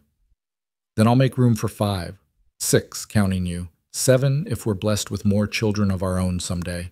However many it takes, Clara. I'll make room for all of it. Something in Clara's chest broke open completely. The last wall, the final defense, the ultimate resistance. She looked at this man who'd appeared in her life like an answer to prayers she'd been too scared to voice, and she made her choice. Yes, she whispered. Yes? Wyatt looked almost afraid to believe it. Yes, I'll marry you. Yes to all of it, the life, the children, the future, everything. Yes. The sound Wyatt made was half laugh, half sob. He swept her up in his arms, spinning her around while she clung to his shoulders, both of them laughing and crying at the same time. When he set her down, he cupped her face in his hands and asked, "Can I kiss you?" Clara nodded, her heart racing, and Wyatt leaned in slowly, giving her time to change her mind. Their lips met softly, tentatively, a first kiss that held 3 years of loneliness and loss and the fragile hope of new beginnings.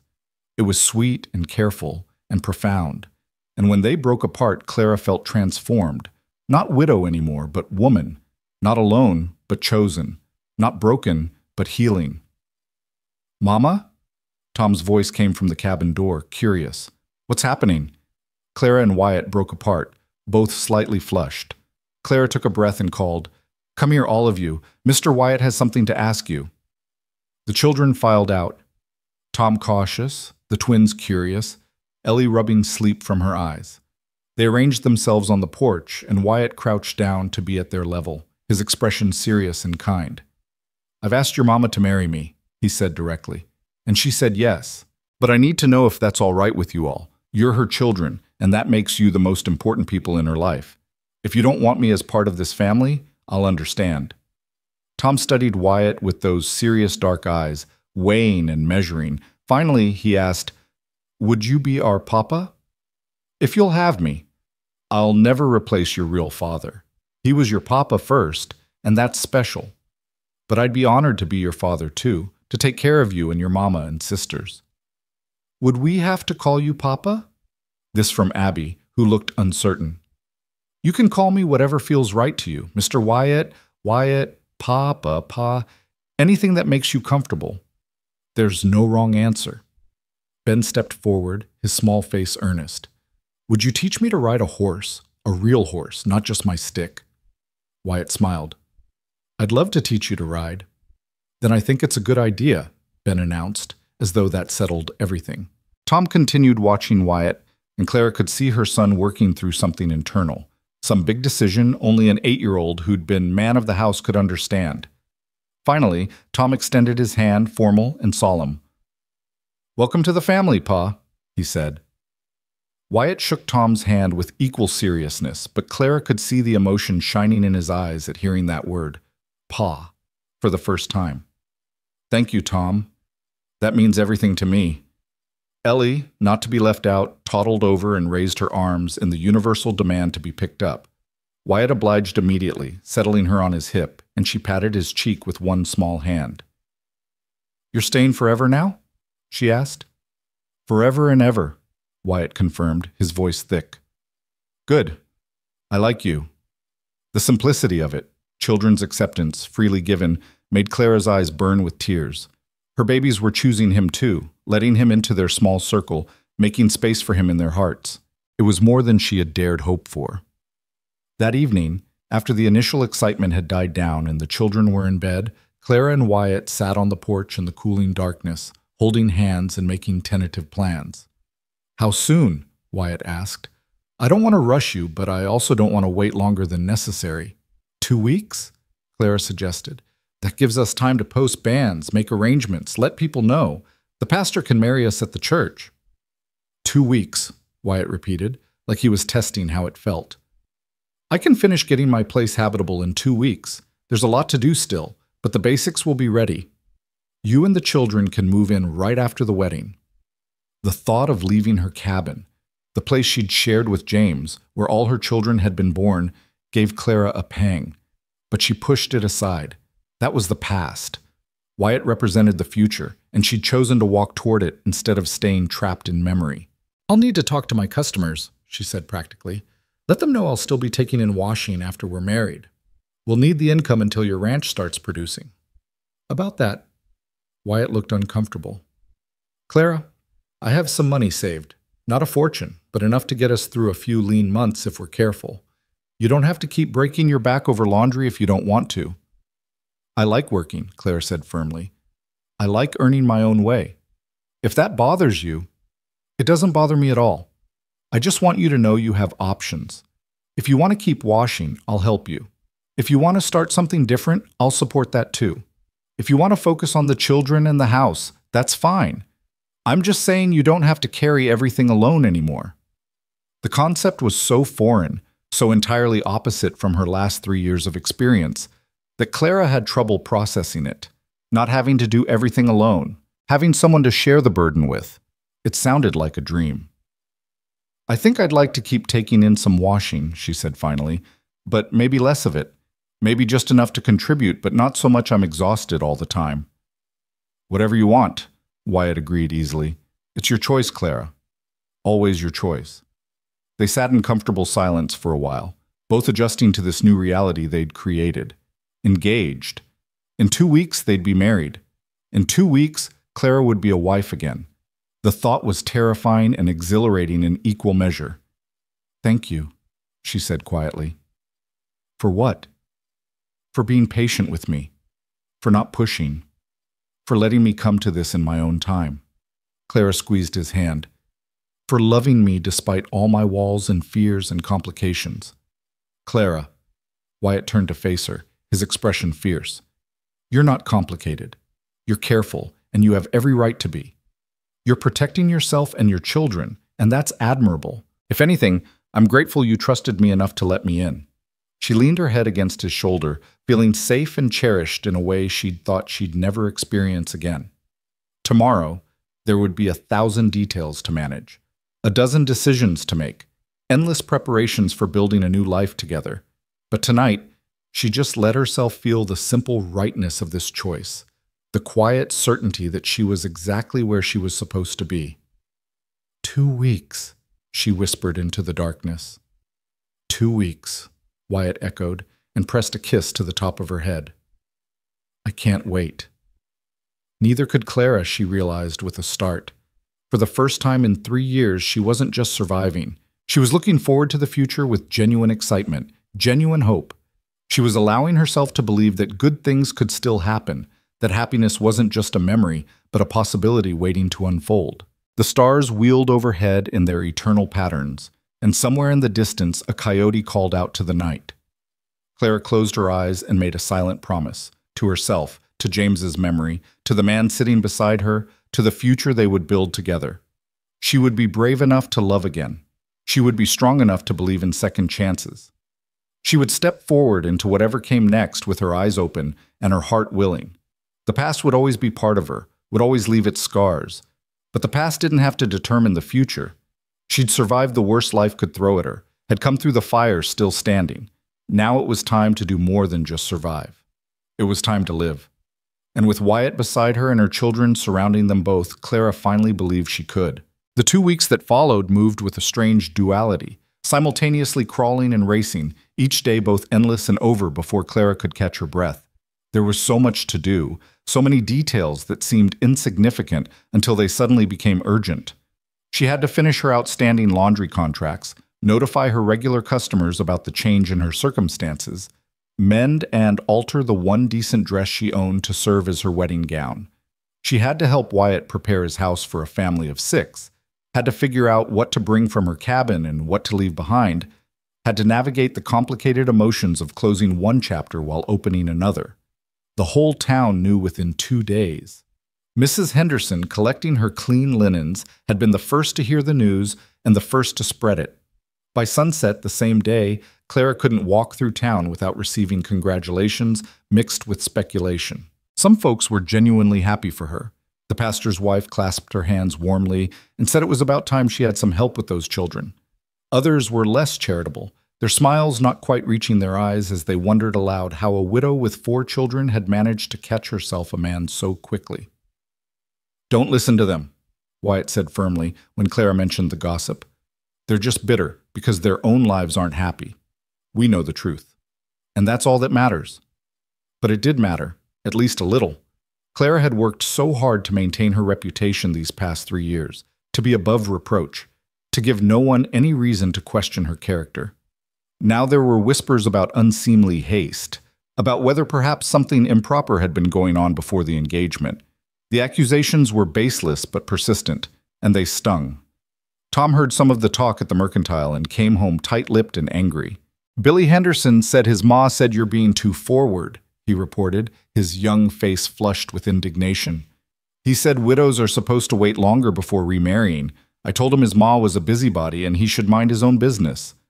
Clara bit back a smile at her son's fierce loyalty, even as she gently corrected him.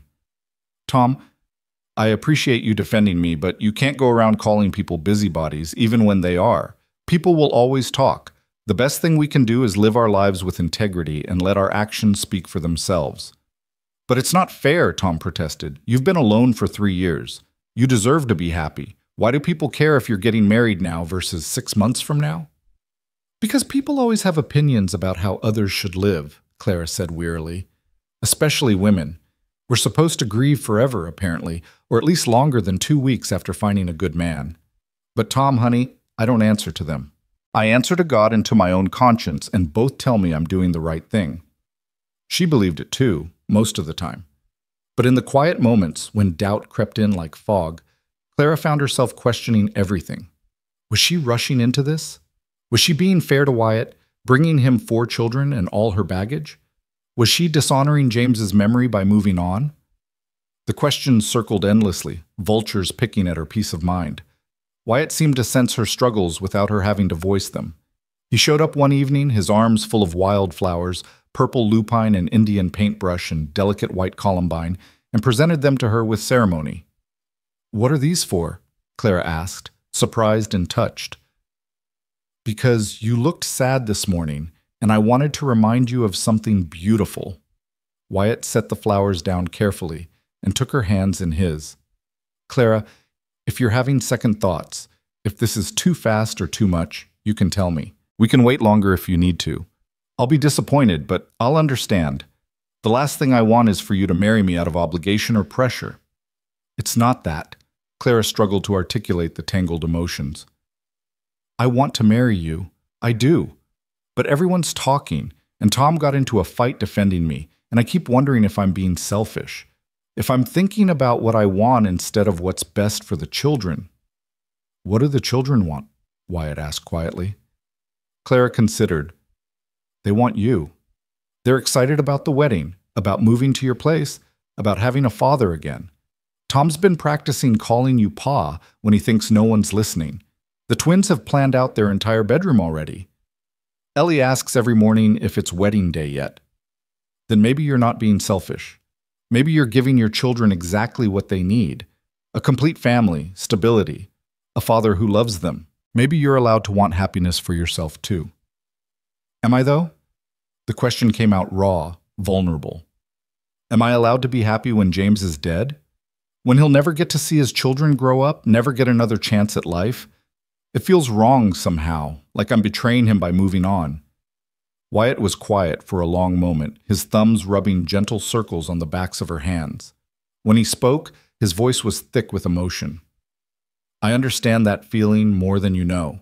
For the first 2 years after Sarah died, I felt guilty every time I smiled, every time I enjoyed a sunset or a good meal. It felt like I was forgetting her, like happiness was a betrayal. But Clara, that's not living. That's just existing in a prison of grief. How did you get past it? Honestly, time helped, and realizing that Sarah wouldn't have wanted me to stop living. She was too generous, too full of life herself to want me trapped in misery forever. I think she'd be happy I found you, happy I'm building something good again. He paused, then added carefully, "What do you think James would want for you?" Clara closed her eyes, summoning her husband's face from memory. James, who'd been kind and gentle, who'd loved his family more than anything, who'd spent his last coherent moments begging her to be strong and take care of their babies. Would he want her to spend the rest of her life alone, struggling and exhausted? Or would he want her to find help, to find love, to give their children the stable family life he'd wanted so desperately to provide? He'd want me to be happy, she admitted finally. He'd want the children to have a father. He'd probably like you, actually. You're a lot like him in some ways, steady, hardworking, kind. He'd approve. Then stop feeling guilty for being happy. Stop listening to the gossips and the busybodies. Marry me in 2 weeks like we planned, and let's build the life we both deserve. Clara opened her eyes and found Wyatt watching her with such open affection, such genuine care, that her remaining doubts dissolved like morning mist. "All right," she said, and this time she meant it completely. "No more second guessing. No more worrying about what people think. We're doing this." Wyatt's answering smile was brilliant. "We're doing this," he agreed and pulled her into a kiss that tasted like promise and new beginnings. The days took on a frantic quality as the wedding approached. Wyatt spent every available hour working on his house, transforming the dilapidated Holloway place into something resembling a home. He added a second bedroom for the children, reinforced the loft for Tom, fixed every loose board and leaky window. Clara helped when she could, bringing the children along to clean and organize, everyone working together toward the shared goal. The twins argued endlessly about bedroom arrangements. "I want the corner by the window," Abby insisted. "But I want the window," Ben countered. "You can have the corner by the door." "That's not the same thing," Tom mediated with the patience of someone well-practiced in sibling disputes. "How about you each get the window for half the year? Abby gets it spring and summer, Ben gets it fall and winter?" The twins considered this seriously, then nodded agreement. Crisis averted. Watching them, Clara felt a surge of gratitude for her oldest son's maturity. But she also worried he was growing up too fast, taking on too much responsibility. Maybe having Wyatt as a father would let Tom be more of a child again, let him relax some of the burden he'd been carrying. One afternoon, while Clara was scrubbing the floors and the children were outside with Wyatt learning to tend his small herd, she allowed herself to imagine the future. Living here, in this house that was bigger and sturdier than her cabin. Waking up next to Wyatt every morning. Watching him teach her children everything a father should teach. Maybe, eventually, having more children, babies that would be both hers and his, brothers and sisters for Tom and the twins and Ellie. The thought filled her with equal parts terror and longing. She was 36 years old, not exactly young for childbearing anymore. And pregnancy was always dangerous, doubly so out here where doctors were scarce and complications could turn deadly in hours. Sarah had died that way, and so had countless other women Clara had known. The risk was real and substantial.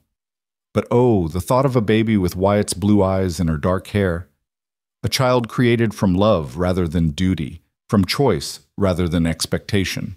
A fresh start, a symbol of their new life together. "You're thinking awfully hard about something," Wyatt's voice startled her from her reverie. He stood in the doorway, dusty and tired but smiling. Just imagining the future, Clara admitted. Good things, I hope. Mostly good. Some scary. All overwhelming. Wyatt crossed to her, pulling her to her feet and into his arms, despite her protests about her wet hands and dirty dress. Overwhelming, I understand. Scary, I get too. But we're in this together, Clara. Whatever comes, we'll face it side by side. She leaned into his solid warmth, letting herself take comfort in his presence. Have I thanked you lately for being exactly what I needed? You don't have to thank me for loving you. That's not work, Clara. That's the easiest thing I've ever done.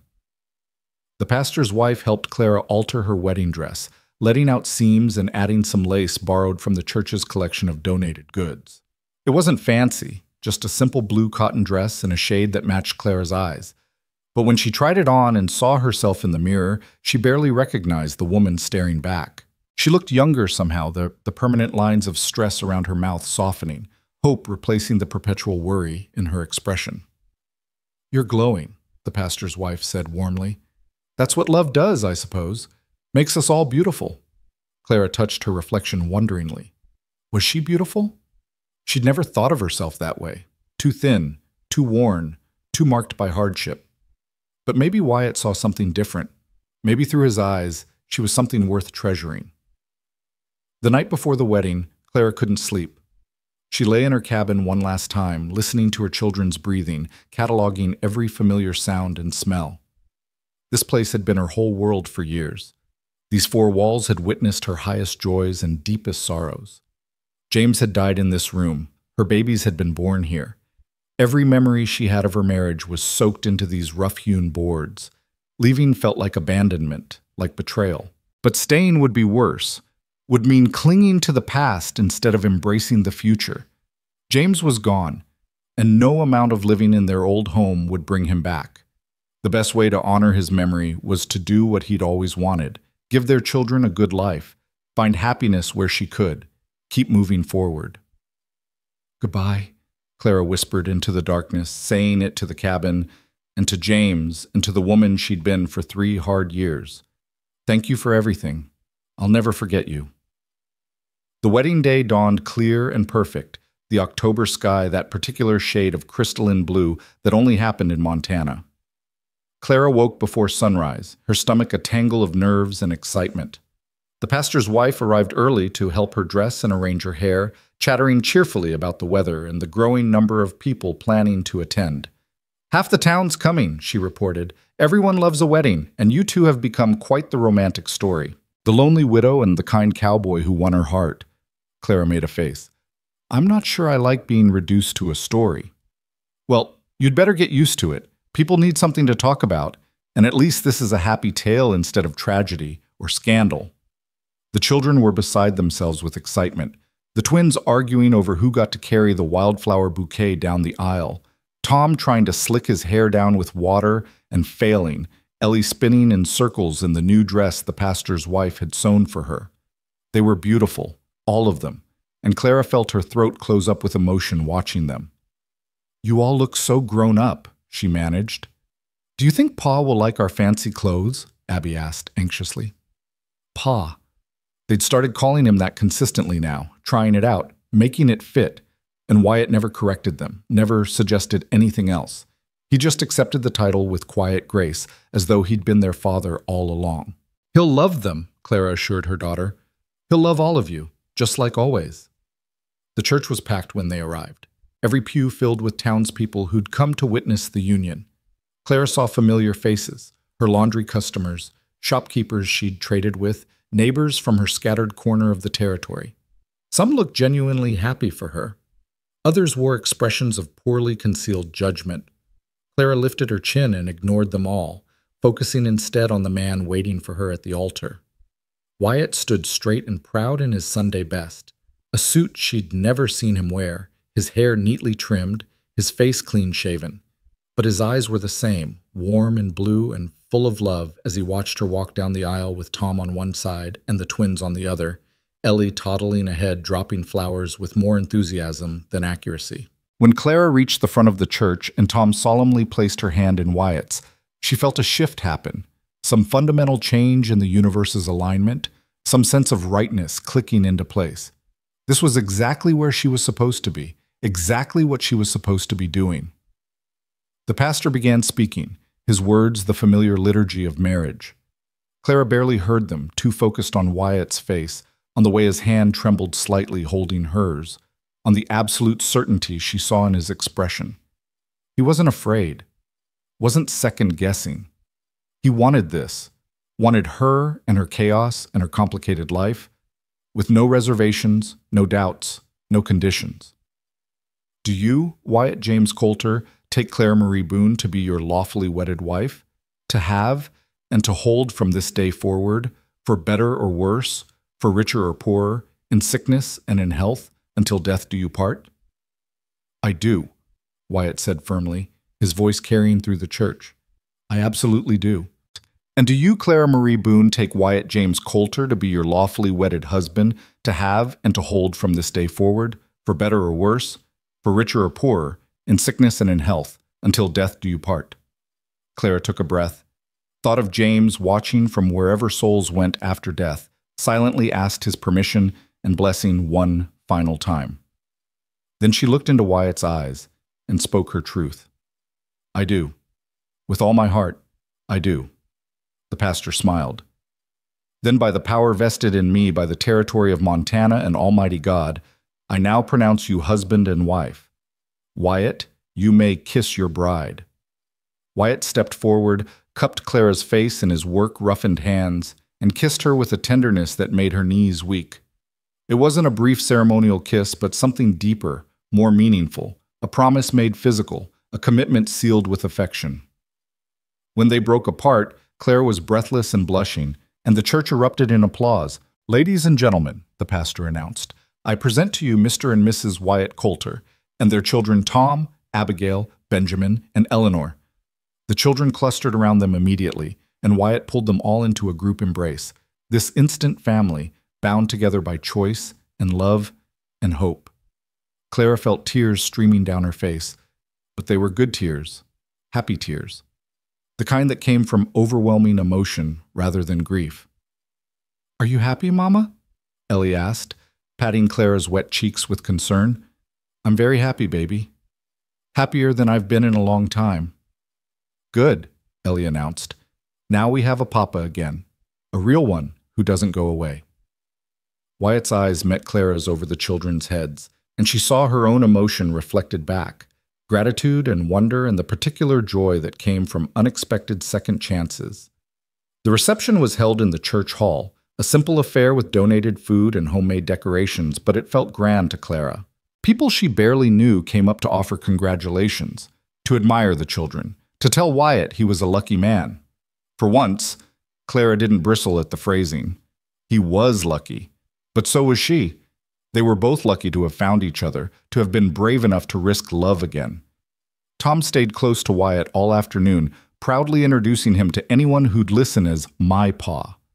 The twins stuffed themselves on cake until they were nearly sick, spinning dizzy circles with the other children. Ellie fell asleep in Wyatt's arms, worn out from excitement, her small face peaceful and content. As the sun began its descent toward the mountains, painting the sky in shades of pink and gold, Wyatt pulled Clara aside. Ready to go home? He asked quietly. Home. Not her cabin, not his place, but their home. Their shared space, their new beginning. Clara looked around at the gathering, at the children playing, at the neighbors gossiping, at the remnants of celebration scattered across tables. This was her community, for better or worse. These people had watched her struggle, had helped when they could and judged when they couldn't, had witnessed her lowest moments and now her highest. They were part of her story, but they weren't the whole story. Yes, she said. Let's go home. They loaded the children into the wagon Wyatt had borrowed for the occasion, along with the few possessions Clara was bringing from her old life. She'd sold or given away most of it, the furniture too worn to keep, the dishes too chipped to matter. She'd kept only the things that had sentimental value. James's pocket watch for Tom, her mother's quilt, the wooden bird James had carved for their first anniversary. Everything else was being left behind with the cabin and the past it represented. The ride to the Coulter ranch, she still wasn't used to thinking of herself as a Coulter, Took 20 minutes, the children chattering excitedly the whole way. When they crested the rise and saw the house waiting below, lights glowing warm in the windows, Clara felt something settle in her chest. This was it. This was her new life, starting right now. Wyatt carried Ellie inside while the other children tumbled out of the wagon, racing each other to the door. Clara followed more slowly, taking in every detail. The house looked different than the last time she'd seen it, lived in now, welcoming. Wyatt had hung curtains in the windows, placed rugs on the floors, filled the kitchen with dishes and supplies. He'd prepared for them, had made space for his instant family with care and intention. "What do you think?" Wyatt asked nervously, setting Ellie down gently on the sofa.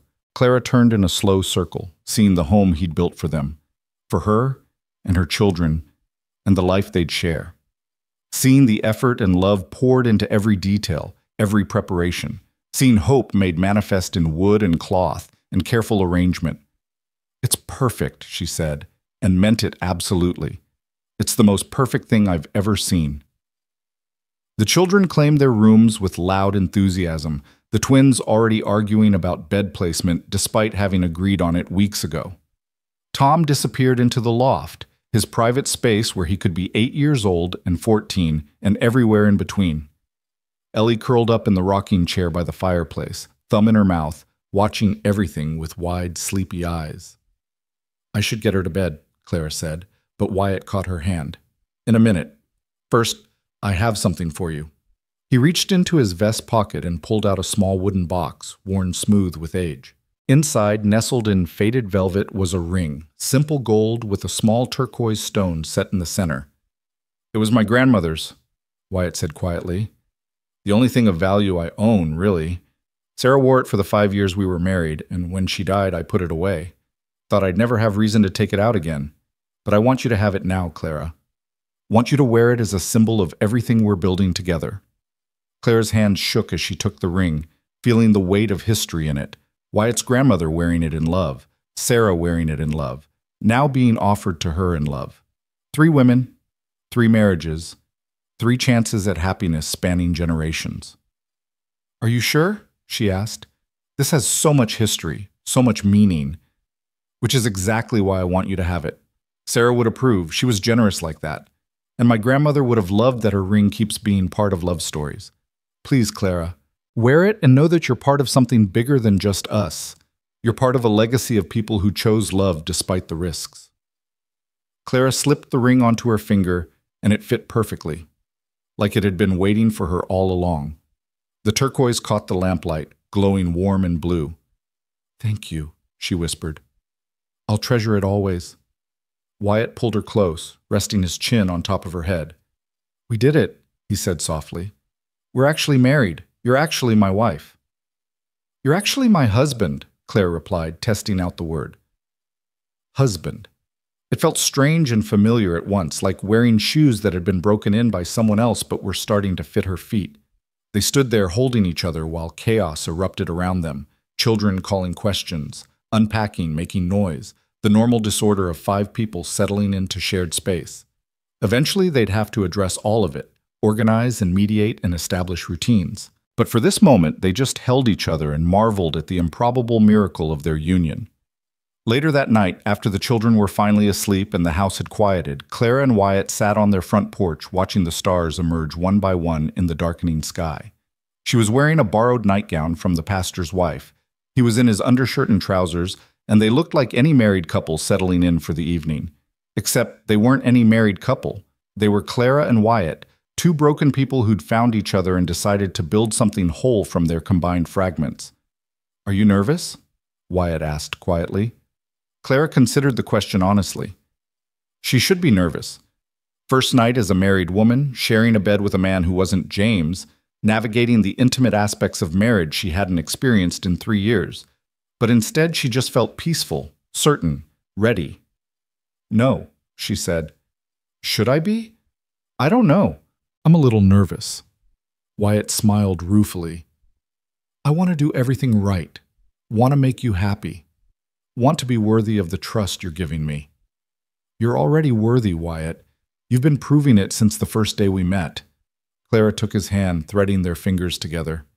We'll figure it out as we go, just like everything else. Together. Together, Wyatt echoed and kissed her softly. They stayed on the porch a while longer, reluctant to end the day, wanting to hold on to this perfect moment before life's complications inevitably intruded. Tomorrow, there would be work to do, children to raise, a ranch to run, a life to build from scratch. There would be hard days and disagreements and moments of doubt. There would be all the challenges that came with blending a family, with learning to be partners, with choosing each other every day instead of just once. But tonight, under the vast Montana sky, with stars burning overhead like promises, Clara let herself simply be happy. She'd survived the worst. She'd endured loss and loneliness and despair. She'd kept going when quitting would have been easier. And now, finally, she was receiving her reward. Not just survival, but life. Not just existence, but joy. Not just making do, but thriving. "I love you," she said to Wyatt, the words coming easier now, less frightening. "I love you too," he replied. "I'll love you tomorrow, and the next day, and all the days after that. I promise." It was a promise Clara believed absolutely, and as they finally went inside, hand in hand, to begin their first night as husband and wife, she carried that certainty with her like a light against the darkness. The house welcomed them with warm lamplight and the quiet breathing of sleeping children. Their children now, all 5 of them, bound together by choice and love and the particular grace that came from second chances. Clara closed the door behind them, and in that simple action, she closed the door on her old life too.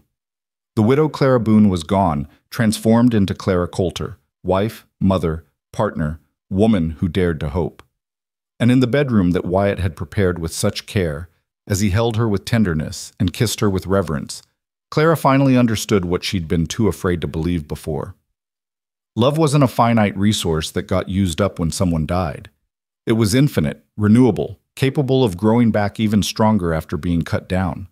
She'd loved James with all her heart, and that love would always be part of her. But there was room in that same heart for Wyatt too. Room for this different but equally profound connection. Room for all the love still waiting to be discovered. "Thank you for making room for us," she whispered against his shoulder as they lay together afterward, tangled and content. "For making room for all 5 of us." 6, Wyatt corrected sleepily, pulling her closer. "You keep forgetting to count yourself. But you're the most important one, Clara. You're the center that holds everything together. I didn't just make room for 5. I made room for 6. For all of us. For our family. Our family." The words settled into Clara's heart like a benediction, like the answer to prayers she'd stopped praying, like grace she hadn't known she still deserved. She fell asleep in her husband's arms, in her new home, with her children safe under the same roof, and for the first time in 3 long years, Clara Boone, now Clara Coulter, slept deeply and dreamlessly, untroubled by fear or worry or the weight of carrying everything alone. She'd made it through the storm, and on the other side, waiting with patient kindness, had been exactly what she needed most. Not rescue, not charity, not pity, just love. Simple, steadfast, transformative love. And really, that was enough. More than enough. It was everything. Morning came soft and golden, sunlight filtering through the curtains Wyatt had hung with such care. Clara woke slowly, disoriented for a moment by the unfamiliar room, the different quality of light, the warm presence beside her. Then memory returned. She was married. This was her home now. The man sleeping peacefully next to her was her husband, and she felt a smile spread across her face so wide it almost hurt. She studied Wyatt in the early light, his face relaxed in sleep, younger somehow without the weight of waking worries. There were lines around his eyes from squinting into sun and wind, a small scar on his chin she'd never noticed before, and his hair stuck up at odd angles that made him look almost boyish. He was handsome, she decided, though not in any conventional way. His appeal was quieter, steadier, the kind of attractiveness that grew the more you knew someone, that came from character rather than mere features. As though sensing her scrutiny, Wyatt's eyes opened, and the smile that crossed his face when he saw her watching was luminous. "Morning, wife," he said, his voice rough with sleep but warm with affection. "Morning, husband," Claire replied, testing out the word again. It still felt new, like clothes that hadn't quite been broken in yet, but not uncomfortable, just different. They lay there for a few precious minutes, neither wanting to break the spell, both knowing the demands of the day would descend soon enough. Sure enough, footsteps thundered overhead as Tom woke in the loft, followed shortly by the twins' voices raised in some argument already in progress. Ellie's high-pitched call of "Mama!" sealed the end of their peaceful morning. "Reality intrudes," Wyatt said with wry amusement, sitting up and stretching. "Welcome to married life with 4 children." 5, Clara corrected automatically, then caught herself. "Wait, no, 4. I keep doing that." Wyatt looked at her curiously. "Doing what?" "You said 4 children, and I automatically started to correct you to 5 before I remembered Ellie's the 4th. I don't know why I keep thinking there's 5. Clara shook her head at her own confusion, but Wyatt had gone very still, his expression shifting to something wondering and almost reverent. "Clara," he said carefully, "is there any chance you could be pregnant?" The question hung in the air between them, enormous and impossible, and suddenly not impossible at all. Clara's mind raced, counting back, doing the mathematics that women did without thinking. Her monthly courses had always been irregular, especially under stress, so she hadn't thought much of missing them. But it had been, 6 weeks? 7? And there'd been that persistent nausea she'd attributed to nerves about the wedding, and the exhaustion that seemed deeper than usual, and, "Oh," she said faintly, "oh, I think I might be." Wyatt's face transformed, joy breaking across it like sunrise. "Really? Are you sure?" "No, I'm not sure. I'd need more time to be certain. But the signs are there, now that I think about it." Clara pressed a hand to her still flat stomach, wonder and terror warring inside her. "Wyatt, I'm 36 years old. Having a baby at my age is dangerous. And after Ellie's birth, the doctor said—" "What did the doctor say?" Wyatt's voice had gone sharp with concern. Clara hadn't thought about this in years, had pushed the memory away because it hadn't mattered when she'd been alone and unlikely to remarry. "He said I'd nearly bled out, that my body had taken the maximum it could handle, that having another baby might—" She couldn't finish the sentence, couldn't voice the word that hovered between them like a curse. "Might kill you," Wyatt finished flatly. His hand found hers, gripping tight. "We'll go see a doctor. A real one, not some frontier physician who doesn't know what he's talking about. We'll find out what's true and what the risks really are, and then we'll decide together what to do." "There's not much deciding to be done if I'm already pregnant," Clara pointed out. "It's not like I can change it." "No, but we can make sure you have the best care possible. We can bring in help so you're not overworking. We can do everything in our power to keep you safe." Wyatt's voice was fierce, protective. "I just got you, Clara. I'm not losing you. Whatever it takes, whatever it costs, you're going to be fine. We both are." Clara wanted to believe him, wanted to trust that love and determination could overcome biology and chance. But she'd seen too many women die in childbirth, had held James's hand while he weakened and faded despite all her efforts. She knew firsthand that wanting someone to survive wasn't always enough. "Mama!" Ellie's voice came louder now, punctuated by small fists pounding on the bedroom door. "Mama, I'm hungry!" "We should get up," Clara said, grateful for the interruption, for the excuse to table this enormous, terrifying conversation. "The children need breakfast." But Wyatt didn't release her hand. "We're going to talk about this more. Today. Promise me you won't just push it aside and pretend everything's fine." "I promise," Clara agreed, because there was no point pretending this wasn't happening, wasn't real, wasn't potentially life-changing in the best and worst ways possible. They dressed quickly and emerged to organized chaos. Tom was attempting to make breakfast and failing spectacularly, having used salt instead of sugar in what was supposed to be porridge. The twins were arguing about whose turn it was to feed the chickens. Ellie had somehow gotten into the flour and was covered head to toe in white dust, looking like a small ghost. Clara and Wyatt exchanged glances, then burst out laughing simultaneously. This was their life now, constant motion, endless small crises, the particular mayhem that came with 4 children under one roof. It was overwhelming and exhausting and absolutely perfect. "All right, everyone stop what you're doing," Clara called out with the authority of a woman who'd been managing chaos for years. Tom, thank you for trying to help, but that porridge is beyond saving. Abby, Ben, it's Ben's turn for chickens. I remember because Abby did it yesterday. Ellie, sweetheart, how did you even reach the flour? I climbed, Ellie said proudly, pointing at a chair she'd apparently dragged across the kitchen. Of course you did. All right, bath time for you, and everyone else can help Pop. She caught herself, glancing at Wyatt. Help your father make a proper breakfast. Wyatt's expression at hearing her call him father, at the casual way she'd integrated him into the family structure, was worth every moment of uncertainty and fear. He stepped into the role naturally, directing the children with gentle authority, turning breakfast preparation into a lesson about cooking and measurements and working together. Clara carried Ellie off to wash the flour away, and while she scrubbed her youngest daughter clean, her mind kept returning to the possibility growing inside her. A baby. Wyatt's baby. A symbol of their new life together, a fresh start. Mama, you're squeezing too hard, Ellie protested, and Clara realized she'd been gripping her daughter's arm without noticing. Sorry, baby. Mama was thinking about something else. What were you thinking about? Just grown-up things, nothing for you to worry about. Ellie studied her with those solemn green eyes that saw too much. Are you happy, Mama? You look worried. Out of the mouths of babes, Clara thought. I'm very happy, Ellie, and a little worried too, but that's just what mamas do. We worry because we love you all so much. But you don't have to worry all alone anymore, Ellie said with the simple wisdom of 4-year-olds. You have Pa now. He can help with the worrying. Clara felt tears prick her eyes. Her daughter was right. She didn't have to carry everything alone anymore.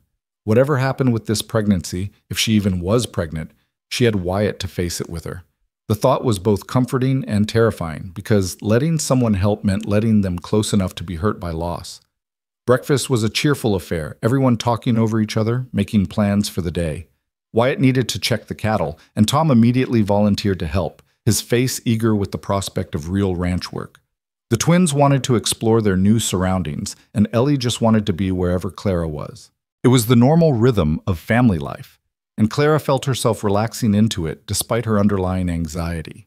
After breakfast, while Wyatt was outside with Tom and the children were occupied, Clara slipped away to the small root cellar where she'd stored her medicinal herbs. She found the pennyroyal and rue, the herbs women used when they suspected pregnancy and needed to know for certain. Mixed properly, brewed into tea, they would bring on bleeding if a woman was pregnant, effectively ending it in the very early stages. Clara stood there holding the dried plants, weighing them in her hands like she was weighing her life.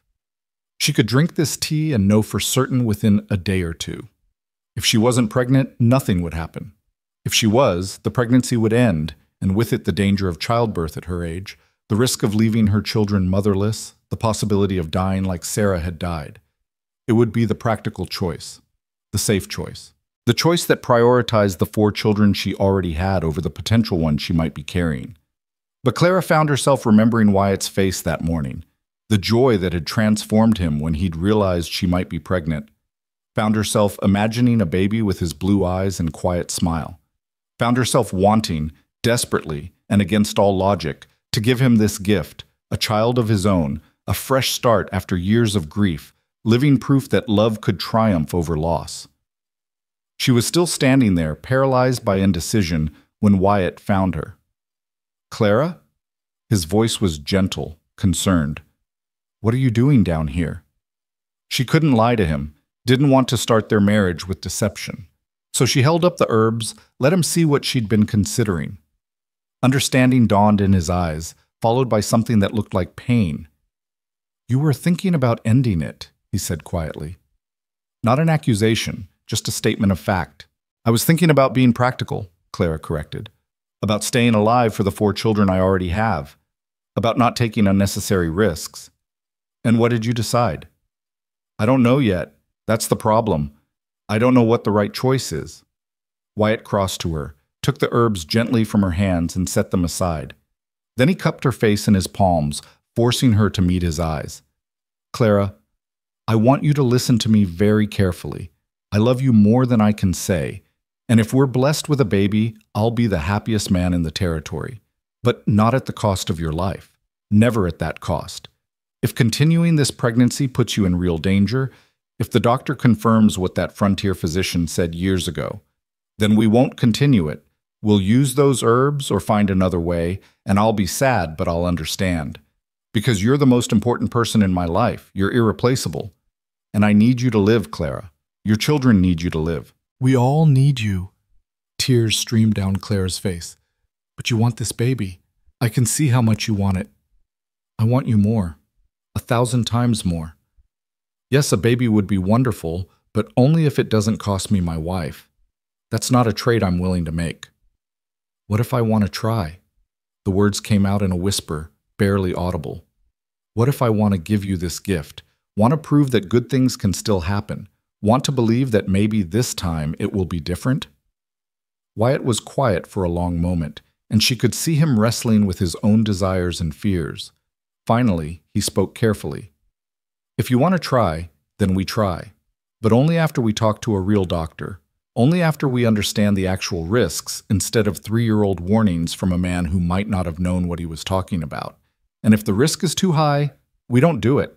We find another way to build our family. Or we accept that 4 children is already more blessing than most people ever get.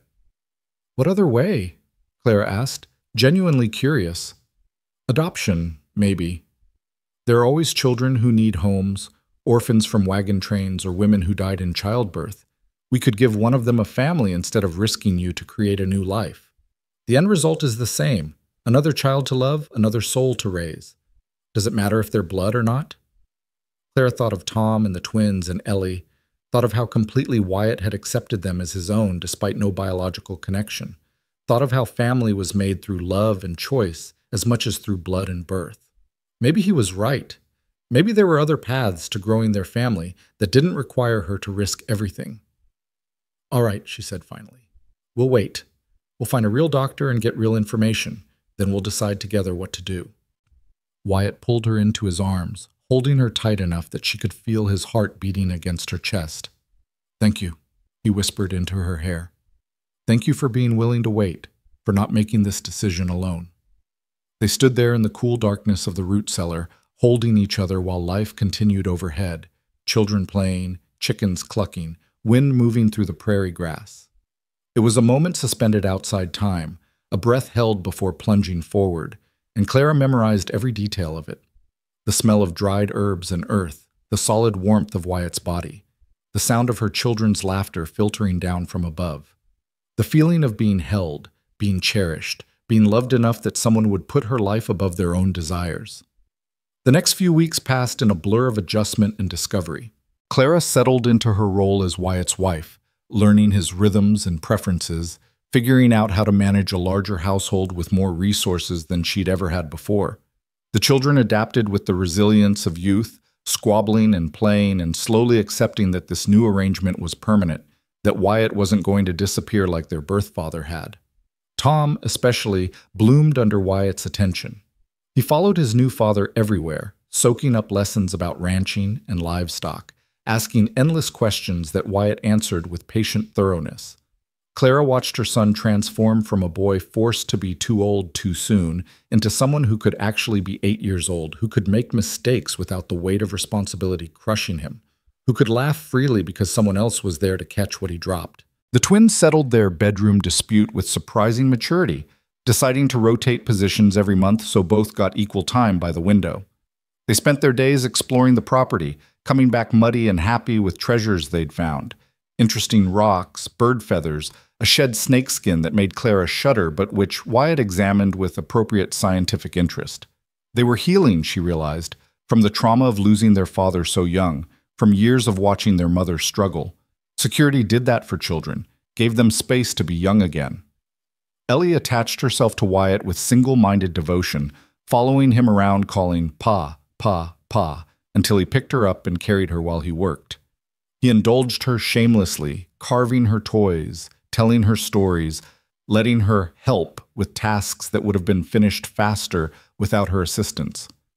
Clara watched them together and felt her heart expand with a love so fierce it bordered on painful. She still hadn't been to see a doctor about the pregnancy.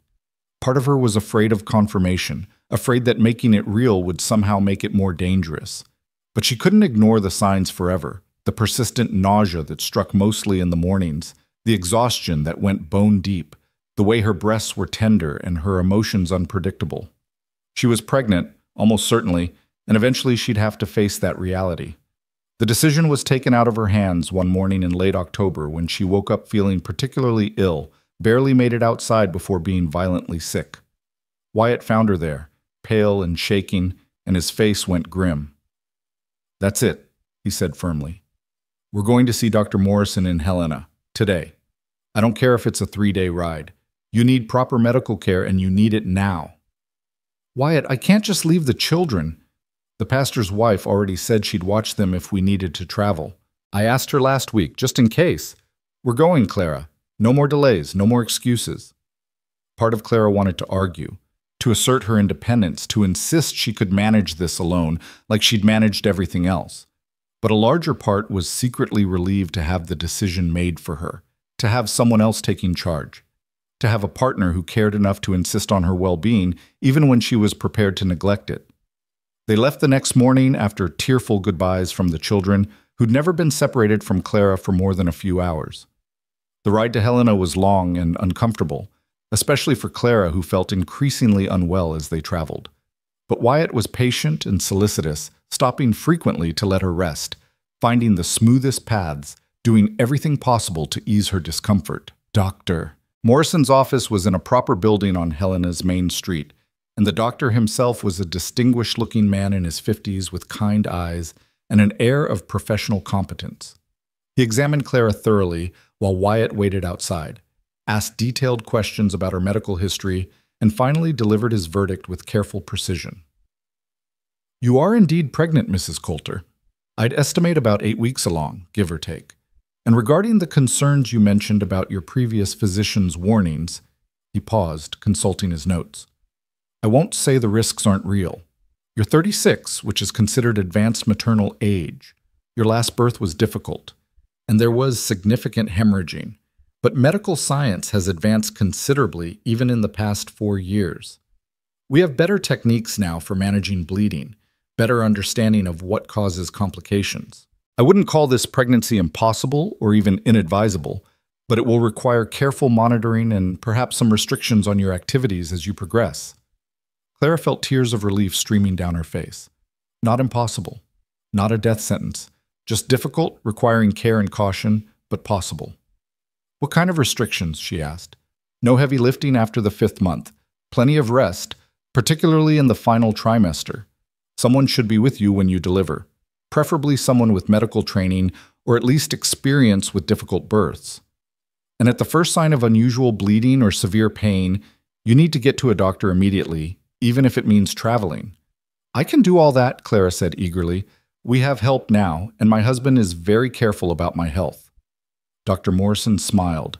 I could tell from the way he was pacing outside like a caged animal. He clearly cares deeply for you. "That's good. You'll need that support over the coming months. But Mrs. Coulter, I need you to understand something. Even with all precautions, childbirth is dangerous. At your age, with your history, the risks are elevated. There's a real possibility of complications that could be serious or even fatal. I don't say this to frighten you, but you need to make this decision with full knowledge of what you're facing." Clara thought of the herbs in her root cellar, of the choice she'd been too afraid to make, of Wyatt's declaration that he wanted her more than any baby. She thought of her 4 children who needed their mother, of the life she'd finally started building after years in the wilderness. She thought of all the reasons to end this pregnancy, to choose safety over risk. And then she thought of the tiny life growing inside her, of Wyatt's joy when he'd realized she was pregnant, of giving her children a sibling who would be born into love and security. She thought of defying death one more time, of proving that hope could triumph over fear, of choosing life even when life was dangerous. "I want to try," she said firmly. "I want to have this baby.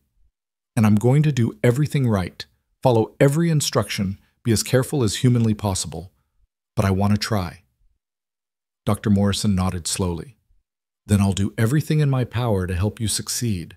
I want to see you again in a month, and monthly after that until we're closer to your time. If you start having any problems before then, Send word immediately and I'll come to you. Do you have a midwife in your area? There's Mrs. Patterson. She's delivered most of the babies in Dry Creek. Good. Coordinate with her, but make sure she knows to send for me if anything seems wrong. And Mrs. Coulter, try not to worry too much. Stress isn't good for you or the baby. Focus on staying healthy and let that husband of yours do the heavy worrying. When Clara emerged from the examination room, she found Wyatt wearing a groove in the waiting room floor with his pacing. He looked up sharply when she appeared, and she could see the fear naked on his face. Well? He asked, his voice rough. I'm pregnant. About 8 weeks. And Dr. Morrison says it's dangerous, but not impossible. He gave me restrictions and instructions, and I have to see him monthly, but he thinks if I'm careful, I can do this. Wyatt pulled her into his arms right there in the doctor's office, not caring who saw. Are you sure? He asked into her hair. Are you absolutely certain you want to take this risk? I'm sure, Clara said, and realized she meant it completely. I'm terrified, but I'm sure. We're going to have a baby, Wyatt, a fresh start, a symbol of everything we've built together. It's going to be all right. I have to believe it's going to be all right. The ride home felt different, lighter somehow, despite the weight of knowledge they now carried. They stopped at a hotel for the night rather than camping, Wyatt insisting Clara needed a proper bed and rest. And lying there in the dark, his hand resting protectively over her still flat stomach, Clara allowed herself to feel hopeful. Maybe this time would be different. Maybe medicine had advanced enough. Maybe she was strong enough. Maybe love was powerful enough to overcome biology and chance. Maybe, just maybe, she'd get to have it all. Her life, her children, her husband, and this new baby that represented everything good their union could create. The children greeted them with explosive enthusiasm when they returned, the twins practically tackling Clara in their eagerness to hug her. Even Tom, usually more reserved, clung to her for a long moment. Did you miss us? Clara asked, smoothing his hair. So much, Tom admitted. It was weird without you here. The house felt empty. Well, we're back now, and we have some news to share with all of you. They gathered in the living room, 4 expectant faces turned toward their parents. Clara glanced at Wyatt, who nodded encouragement. How would you all feel about having a baby brother or sister? Clara asked. The room erupted. Abby shrieked with excitement. Ben started jumping up and down. Tom's face split into a grin. Only Ellie looked confused. A baby? Where's the baby? She asked, looking around as though expecting one to materialize. The baby is growing in Mama's belly, Wyatt explained gently. It will take a long time, many months, before the baby is ready to be born. But sometime next spring you'll have a new brother or sister. Will you still love us? Ben asked suddenly, his expression anxious. When the new baby comes, will you forget about us? Clara's heart broke a little at the question, at the insecurity that still lingered despite months of stability. She knelt down to Ben's level, gathering him close. Never, she said fiercely. We will never forget about you or love you less. Having a new baby doesn't take away love from the rest of you. It just makes more love. There's always enough love, Ben. Always. Your mama's right, Wyatt added, pulling the other children close. You 4 were here first, and you'll always be special. The baby will be lucky to have such wonderful big brothers and sisters to look up to and learn from. The reassurance seemed to satisfy them, and soon the children were excitedly making plans for the baby, arguing about names and whether it would be a boy or girl and where the baby would sleep. Their enthusiasm was infectious, and Clara found herself laughing at their earnest debates about whether the baby should be named Thunder or Flower or some combination thereof. That night, after the children were finally settled and the house was quiet, Clara and Wyatt sat by the fire making their own plans. They discussed converting the small storage room into a nursery, about asking Mrs. Patterson to be present for the birth along with Dr. Morrison if possible, about gradually shifting Clara's workload to prepare for when she'd be restricted from heavy labor. I've been thinking, Wyatt said carefully, about hiring some help. A woman from town who could come a few times a week to assist with cleaning and cooking. We can afford it with the cattle sales, and it would take pressure off you. Clara's first instinct was to refuse, to insist she could manage everything herself like she always had. But she caught herself, recognized the old patterns of thinking that no longer served her. She didn't have to do everything alone anymore. Accepting help wasn't weakness. It was wisdom. That's a good idea, she said instead. Maybe we could ask if Mrs. Henderson's daughter would be interested. She's been looking for work, and I know she's trustworthy. Wyatt's smile was warm with approval and relief. That's my practical wife. I was worried you'd fight me on this. The old Clara would have, Clara admitted. But I'm learning, slowly, that it's okay to need help, okay to accept it when it's offered. You've taught me that. We teach each other, Wyatt corrected gently. You've taught me that it's possible to love again after loss, that hope isn't foolish, that good things can still happen even after the worst has already happened. We're learning together, Clara, building this life one day at a time. The months that followed were a strange mixture of ordinary and extraordinary. Life continued with its normal rhythms, children to raise, a ranch to run, a household to maintain, but underneath it all was the constant awareness of the life growing inside Clara, of the approaching deadline when everything would change again. Clara's pregnancy progressed well at first. The morning sickness eased after the first trimester, and she felt almost normal through the winter months. She followed Dr. Morrison's instructions religiously, giving up heavy lifting, resting when she needed to, letting Mrs. Henderson's daughter, Mary, help with the harder housework. Wyatt was attentive to the point of being overprotective, rushing to help her anytime she so much as stood up too quickly, worrying constantly about every small twinge or pain. I'm pregnant, not dying, Clara said one afternoon when he'd practically carried her to a chair after she'd been on her feet for 20 minutes. Women have babies all the time, Wyatt. It's natural. Natural doesn't mean safe, he countered, and I'm not taking any chances with you. His concern was touching even when it was frustrating. Clara recognized it for what it was. Fear born of having lost someone before, of knowing exactly how quickly things could go wrong.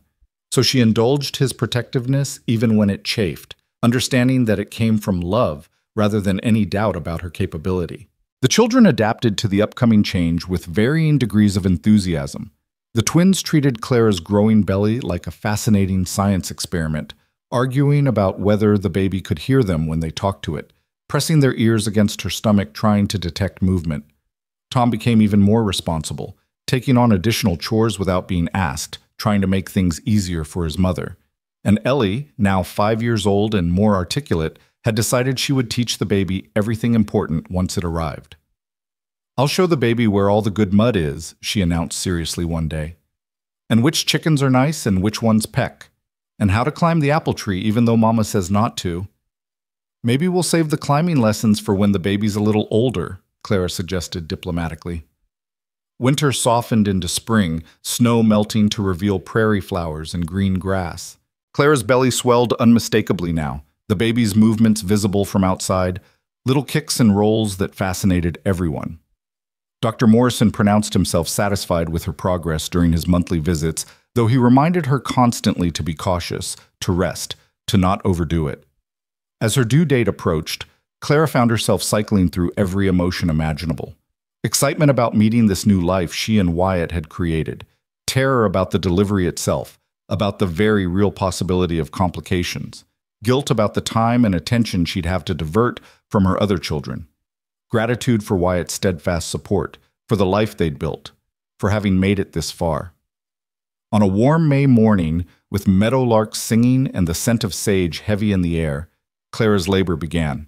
She woke to familiar cramping, felt the first contractions grip her belly, and knew the time had come.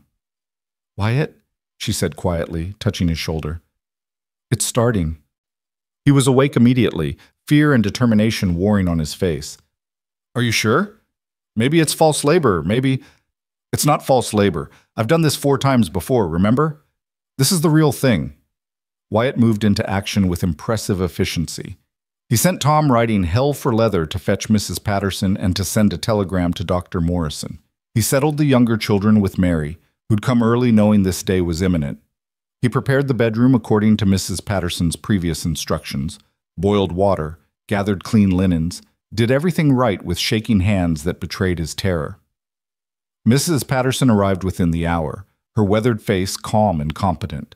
She examined Clara and nodded approvingly. "You're progressing well, honey. First babies from new marriages often come fast. I'd say you've got maybe 6-8 hours ahead of you." 6 to 8 hours of pain, of risk, of walking the line between life and death. Clara tried not to think about all the ways this could go wrong, tried to focus on the fact that she'd survived this 4 times before, that medical science had advanced, that she had helped this time instead of managing alone. But as the contractions intensified and the hours dragged on, fear crept in despite her best efforts. The pain was familiar but no less overwhelming for its familiarity. Her body knew what to do, but that didn't make the process any less violent, any less frightening. And when Mrs. Patterson's expression shifted from calm to concerned midway through the afternoon, Claire's fear crystallized into genuine terror. "What's wrong?" she gasped between contractions. "Nothing's wrong yet," Mrs. Patterson said carefully, "but the baby's positioned oddly. Not breech, but not quite right either. We may need to help things along a bit." Dr. Morrison arrived shortly after sunset, having ridden hard from Helena when he received the telegram. He took one look at the situation and his face went serious. "Wyatt," he said firmly, "I need you outside." "No," Clara said, her voice breaking. "Don't send him away. I need him here." The doctor hesitated, then nodded. "All right, but you stay up by her head, hold her hands, keep her calm. Can you do that?" Wyatt moved immediately to Clara's side, taking her hands in his, pressing kisses to her forehead. "I'm right here," he whispered. "I'm not going anywhere. You're going to be fine, you hear me? You're going to be just fine." But as the night wore on and the baby refused to come, as Clara's strength waned and the bleeding started, not catastrophic but definitely more than normal, even Wyatt's reassurances couldn't mask the very real danger she was in. "We need to get this baby out now," Dr. Morrison said grimly. "Clara, I need you to push harder than you've ever pushed before. On the next contraction, everything you've got. Can you do that?" Clara was beyond words, beyond everything except pain and exhaustion and fear. But she heard the urgency in the doctor's voice, felt Wyatt's hands gripping hers like lifelines, and found some reserve of strength she hadn't known she possessed. When the next contraction hit, she pushed with everything she had, pushed until she felt something tear inside, pushed until black spots danced across her vision, pushed until a baby's cry pierced the air, thin and indignant and absolutely, perfectly alive. "It's a boy," Mrs. Patterson announced, her voice thick with relief. "A healthy boy with good lungs." Clara collapsed back against the pillows, barely conscious, vaguely aware of Dr. Morrison working quickly to stop the bleeding, of Mrs. Patterson cleaning and swaddling the baby, of Wyatt's face above hers streaked with tears. "You did it," he was saying, over and over like a prayer. "You did it, Clara. You're okay. You're both okay." "The baby?" Clara managed to whisper. "He's perfect. Absolutely perfect. Here, let me—" Wyatt carefully took the bundled infant from Mrs. Patterson and laid him in Clara's arms. She looked down at her son, their son, and felt her heart expand impossibly. He was tiny and red and wrinkled, with a shock of dark hair and eyes that would probably turn blue like his father's. He looked like possibility, like hope, like every good thing they'd built together made manifest in flesh and blood and new life. "Noah," Clara whispered, the name coming to her without thought. "Like the ark, the promise after the flood." "Noah Coulter," Wyatt agreed, his voice breaking. "It's perfect." The children were allowed in shortly after, creeping into the room with wide eyes and hushed voices. They crowded around the bed, staring in wonder at their new brother. "He's so small," Tom breathed. "Was I that small?" Ellie asked. "You were all that small once," Clara confirmed tiredly. "Tom, do you want to hold him?" She watched her children take turns holding their brother, watched their faces transform with wonder and love, and felt a contentment so profound it was almost painful. This was her family, all 7 of them now, bound together by blood and choice and love that had survived loss to bloom again. Dr. Morrison declared her stable before he left, though he warned she'd need weeks of recovery before she was back to normal. Mrs. Patterson stayed for 3 days, teaching Mary how to care for both baby and mother, making sure everything was healing properly. And Wyatt barely left Clara's side, sleeping in a chair beside the bed, waking at Noah's every cry, doing everything possible to ease Clara's recovery. The weeks that followed were a blur of exhaustion and joy. Noah was a good baby, relatively quiet, nursing well, sleeping in stretches that were just long enough to keep Clara from complete collapse. The older children adjusted to having an infant in the house with surprising grace, even when Noah's crying woke them at night, even when he demanded constant attention that had previously been theirs. One evening, about 6 weeks after Noah's birth, Clara stood on the porch watching her family. Wyatt was teaching Tom how to rope, the lasso spinning in awkward circles while both of them laughed. The twins were playing some elaborate game involving sticks and imagination. Ellie was showing Noah, who was far too young to appreciate it, her collection of interesting rocks. And inside, Mary was preparing supper, filling the house with the smell of cooking food and the sound of domestic contentment. Clara rested her hand on the porch railing, feeling the solid wood beneath her palm, and marveled at how far she'd come. 3 years ago, she'd been a desperate widow convinced she'd never be happy again, that survival was the best she could hope for. Now she had a husband who loved her, 6 children who were thriving, a home that felt safe and warm, and a future stretching ahead full of possibility. "What are you thinking about?" Wyatt asked, appearing beside her with Noah in his arms. The baby was asleep, his tiny face peaceful, and seeing them together made Clara's throat tight with emotion.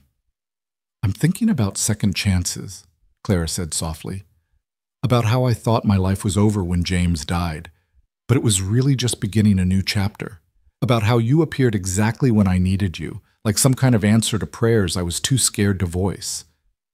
"I was thinking the same thing," Wyatt admitted, "about how I'd convinced myself I'd never be happy again after Sarah, that the best I could hope for was just getting through each day. And then I met you, and suddenly there was hope again. Purpose. A reason to build something lasting." They stood together in the golden evening light, baby Noah sleeping between them, while their other children played and laughed and lived the secure childhood Clara had fought so hard to provide. Out on the prairie, storms would come and go. They always did. There would be hard years and lean times, illness and setback, and all the challenges life inevitably brought. But inside this house, this home they'd built together from broken pieces, there was warmth enough for everyone. Love enough for all 7 of them, and more besides. "Thank you," Clara said finally, "for making room for us. For all 5 of us." 6, Wyatt corrected gently, nodding at Noah. "Now it's 6. 6, Clara agreed, smiling through the tears that had started to slip down her cheeks. "Our family of 6. But even as she said it, she knew the number didn't really matter.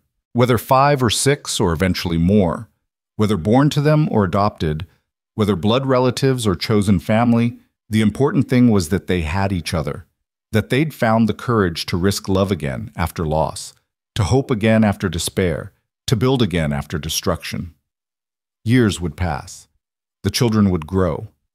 Noah would take his first steps, speak his first words, join his siblings in the chaos and joy of childhood. Tom would grow into a fine young man who'd eventually run the ranch alongside his father. The twins would maintain their special bond even as they developed into distinct individuals. Ellie would remain the family's free spirit, always finding adventure in ordinary moments. And eventually, there would be more children. Another daughter 2 years after Noah, adopted twin boys from a wagon train that met tragedy, until the Coulter house rang constantly with noise and life and love.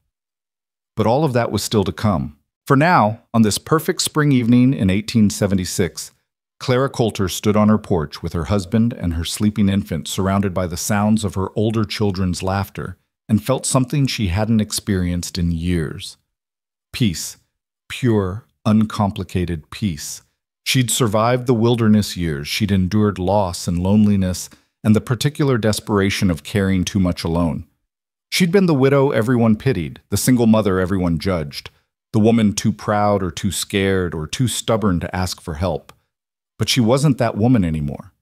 She was Clara Coulter, wife, mother, partner, woman who'd learned that accepting love wasn't weakness, but the greatest strength of all. Woman who'd discovered that second chances were real, that hope was justified, that happiness wasn't a betrayal of the past, but a celebration of survival. As the sun set over the Montana Territory, painting the sky in shades of amber and rose and purple, Clara leaned against her husband's shoulder and whispered a prayer of gratitude to whatever divine providence had brought them together. She'd been so certain her story was over that the best chapters were behind her, that nothing good could grow from such barren soil.